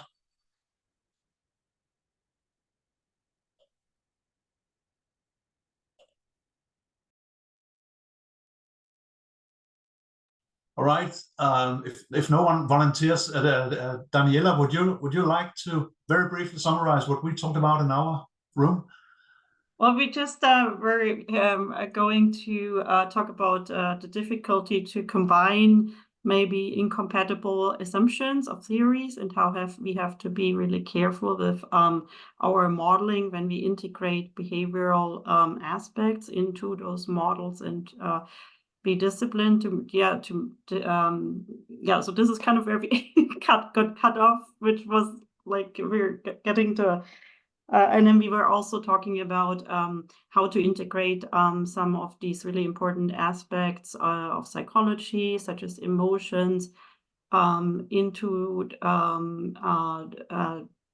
those models, and really just the challenges of relating in combining maybe the different theories. So that's a little bit what stood out to me this early in the morning. All right. Thank you, John. Perhaps your room, what did you talk about? Sure. So I think one of the things that came out in ours was we have a very small room. It really, approaching theorizing in this area is tough because you usually have folks coming from behavioral into governance, or governance into behavioral. And this goes to Daniela's point about the assumptions being vastly different in those two areas. And so you end up often with varying assumptions and the difficulty of theorizing under those particular conditions. Another big challenge related to that is, of course, empirics and measurement. Anthea mentioned that we may have to rely on different data and different methods, perhaps that are new to one or the other fields, because to get at some of these hard questions, the traditional routes may not, or combining experiments and modeling, for example, or whatever that actually might be. But there's opportunities there. Another comment that was made, I thought that was particularly good, is that, when we are venturing in this area, it's important to actually take the psychological mechanisms quite seriously, and that perhaps in order to do so, we need to enlist our social psych colleagues, to enlist our OB colleagues in our theorizing efforts and our testing efforts, because as anyone who's sat in a seminar with OB folks and org theory people, and org theory people start talking about something and the OB folks' hands go up right away. So I think to crack these nuts, which are very difficult, there might be opportunities for good collaboration. Wonderful. Thank you. Ambra, do you or someone else from your room want to summarize briefly? I'm gonna summarize the discussion very briefly. So apparently all the participants in my room were really fascinated by your presentation, Nikolai. So we talked about a lot about the deep uncertainty. And the first thing or theme that emerged is the difference between perceived uncertainty versus general uncertainty. So should we define that as a kind of perception, or should we define that at a more general level? And what is the distinction between the two? What belongs to the perception sphere versus more general aspects of uncertainty? So this was the first aspect that emerged. The second one was related to the decomposability. So you said that deep uncertainty implies non-decomposability, but then something that emerged was, okay, beliefs under these circumstances are really important, but beliefs are somehow decomposable, right? So probably decomposability may actually apply at a lower level and at the level of beliefs, right? These are somehow the frameworks or what people have in their minds that are the most important policies in a company, right? And it's not really strictly related to the situation itself. It's more related to the experience that they have had in the organization. And the last aspect, quite interesting, that emerged, unfortunately, the discussion was cut off, was related to the neuroscience applications. So using really neuroscience to study how these beliefs are formed, decomposed, and how these may apply in turn to the mitigation of uncertainty and uncertainty aversion situations. So these were the main themes discussed. Great. Finally, I believe, Flo. Yes, so I will try to summarize. So we started with a question from Di Maria about who studies business model and decision making related to value creation and value appropriation. She does narrative analysis, and she was asking about the social preferences. And it's interesting because you think about social preferences, for instance, of decision makers who are in fact in a role working for an organization, then you can wonder whether what we import from psychology, that is usually about individuals making decisions for themselves, is totally appropriate. Which also leads to the question that usually when you talk about behavior, we talk about behavior in the end, at least when you talk about motivations of individuals. Yet sometimes, at least if you think about stakeholder theory, we are often also interested in behaviors of stakeholders that are collectives. And that brings some questions about, does it make sense to talk about motivation of collectives? How do we approach this? So we want to explain the behavior of these collectives. I'm not sure that motivation is the right way to go, but still maybe kind of trying to understand the motivation of the decision maker who is not making a decision for himself or herself, but on behalf of a supplying firm, of a union, would be and then very interesting area to get into, at least for stakeholder theory. And it would be also affected by governance, but then by governance, multiple form of governance of their own organization, governance of the rules that apply to this relationship among the two organizations. I mean, it kind of becomes complex, but nicely complex, and I think very, very relevant. That was one thing. Then Andrew, who mentioned his PhD, and is looking at the effect of national cultures on joint venture duration, was talking about and what about cultural differences? And I think that is we didn't get very far in the discussion because I think it's just a problem with our theories, that they are in fact culturally bounded without us always, at least in the division of foundations, are very culturally bounded, and we don't fully take that on board. So these are more, I think we identify areas for our future research more than we provided answers, but it was a very interesting discussion. And then Peter had some interesting feedback on how can we approach. So he shared some references with it. Peter, do you want to say something about, if you are still there, about what you were proposing?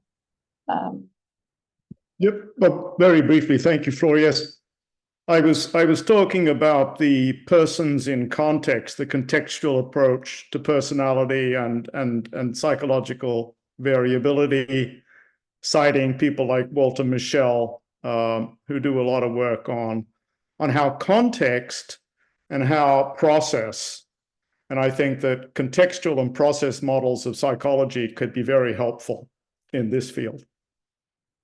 Thanks.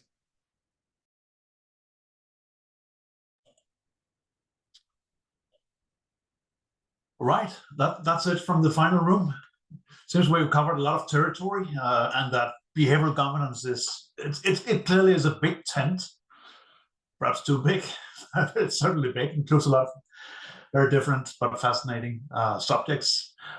Other people who want to offer comments, raise questions? No? Don't see any raised hands? No? Well, in that case, I think we'll end with, brief closing comments by us four panelists, 2-3 minutes max, about what we see as the big pressing issues in behavioral governance research moving forward. And I think in the program we began with John, so why don't we begin again with John? So I mean, I think a couple things. I think one, I really like Peter's last point there. Actually, thinking about the importance of context here. I mean, this idea has been around at least a long time. I think in other literatures, and I think it's really gets to my point about situatedness and how these are really important ideas that. If we're going to think about decision-making governance in firms, we need to, and it's going to be organizational. We need to, consider that. I think, related to that is, I think there's a lot of the emphasis is on how structure affects individual cognitions, motivations, this kind of thing. And I'm sure Finish would bring this up if he would, so I'll channel him for a moment. But the aggregation process is also sort of the other side of this. We have focused a lot on, okay, so an individual is situated with an organization. How does that affect their motivation? But in fact, ultimately, we need the other process too, by which we have a bunch of individuals whose motivation is affected. How is that ultimately going to affect at the firm level? And I think that is, if we're going to do more work in this vein, I think we need that side of it as well, the aggregation processes, what that looks like. The other thing I'll just bring up is and this was the sort of a repeat of what we came up in the room, but I do think it will be important for us to reach out to our colleagues across the aisle, across the whatever campus, more both for theory development, leveraging their knowledge, their expertise, and also their methodologies to really sort of do groundbreaking work in this area. But I enjoyed the discussion, and thank you, Nikolai, for doing all this. Well, thanks, John. I think Ambra will agree with the aggregation point, won't you? Because that was also key in your presentation. Definitely. I really wanted to highlight that as well. So probably some of my points will be a repetition of what John has just said. But so I think there are at least three main challenges ahead. The first one is probably the trade-off between accuracy and complexity, right? So we talked a lot about heterogeneity, plurality, like motivations, preferences, as well as beliefs that we want really to take into account. But of course, taking into account this plurality and actually result into complexity. And these can make our theories and our models not tractable later on. So this is the first tension that we will need somehow the trade-off that we will need to make. So the second one is from a more methodological perspective, which was highlighted by Flor beforehand, which is the one between direct measurement versus indirect measurement, or inferring from behaviors, right? And on the one hand, we see that sometimes the direct measures are not really reliable, and so they may lack some validity. But on the other hand, if we really want to delve into the mechanisms underlying the behaviors that we observe, how can we really distinguish between what is attention, what is motivation, what are beliefs, if we don't measure that explicitly, right? So that's the other potential challenge that we may face. And the final one is really about contextuality. So how much can we aim for generalizability in our theories? If it's highly contextual, then will be the theories that will create generalizable, and or under what conditions will our theory apply? So these are, I think, the three main points or challenges that behavioral governance as a field will have to deal with moving forward. All right, thank you. Flo? Yeah, so I think that it's a rejoinder on the need for empirical work, and I would say on experiments, but not experiments in the lab or experiments, but field experiments. But how do you then go and manipulate governance? So yeah, it will require all of us to be on the lookout for opportunities, to seize them when they come, because they won't be there so often. But we really need to be ready when they come, to be ready to do these field experiments, because these are complex matters, and I don't experiments would of this type would be a way forward. So that I think is a challenge, the empirical side. Another challenge I see, at least I see a lot in my work, is that by using all this moral psychology these days, and then also social preferences before, it is very culturally bounded. This is something that also came in our discussion in the breakout room. Psychology itself is very weird, and white, highly educated, from which countries, well, and it doesn't represent everybody in the world very clearly.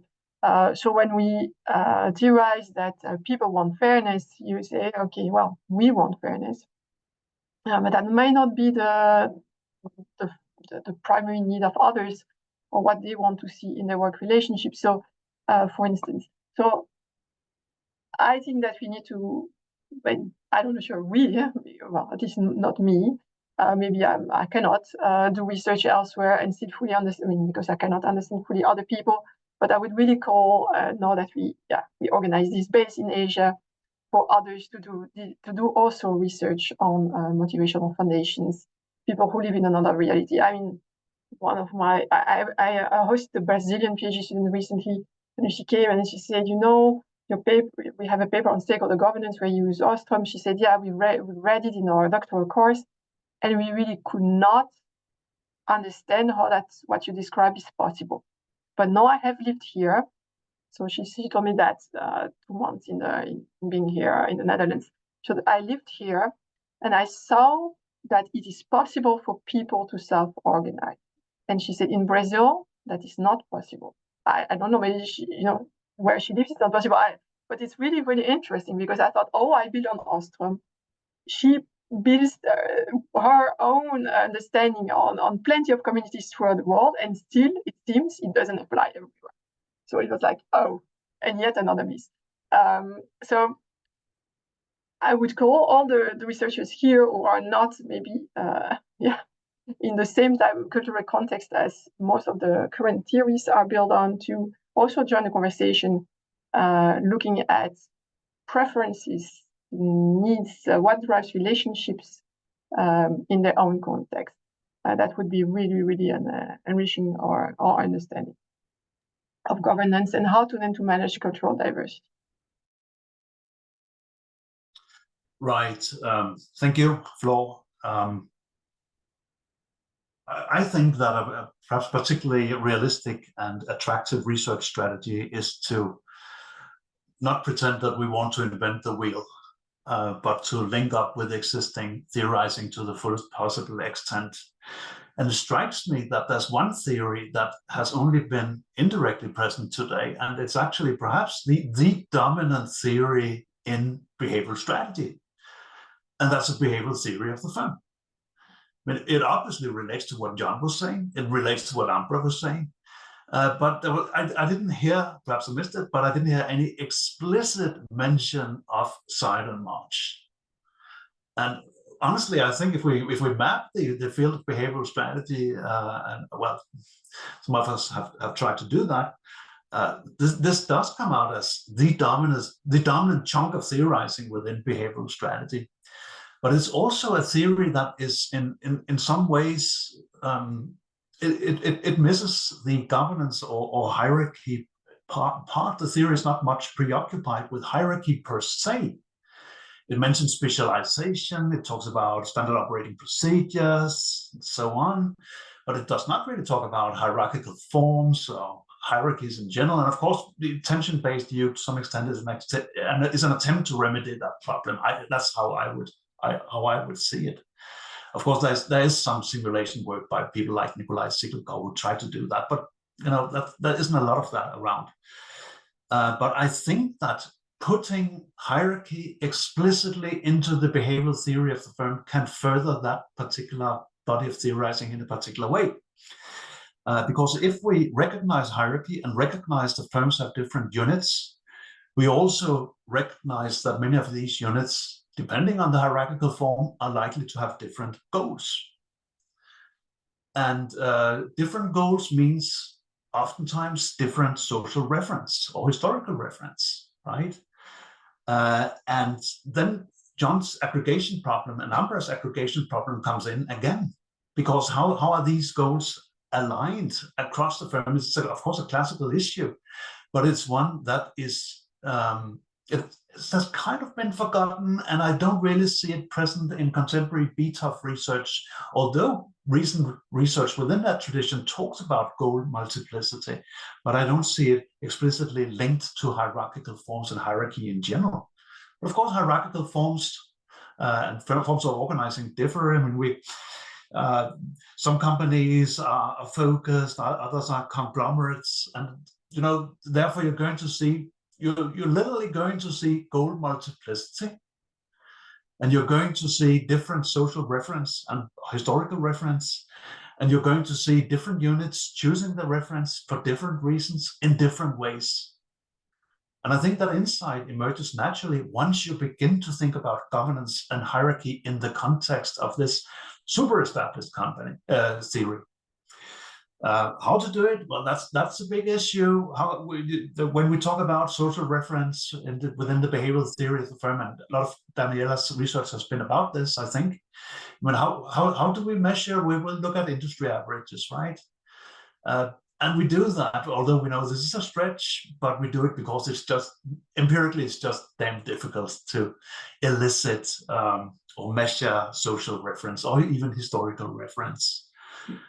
So to me, that's an important challenge lying ahead for behavioral governance research, but also an opportunity and one way in which we can make this emerging approach felt in the broader behavioral strategy community.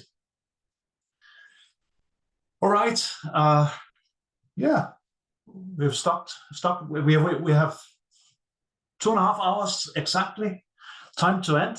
So a huge thank you to, well, the other presenters and to all of you who participated today across different time zones. And thanks very much to SMS for handling the practicalities, and thanks to the sponsor, the Department of Management and Marketing at the Hong Kong PolyU. Thank you.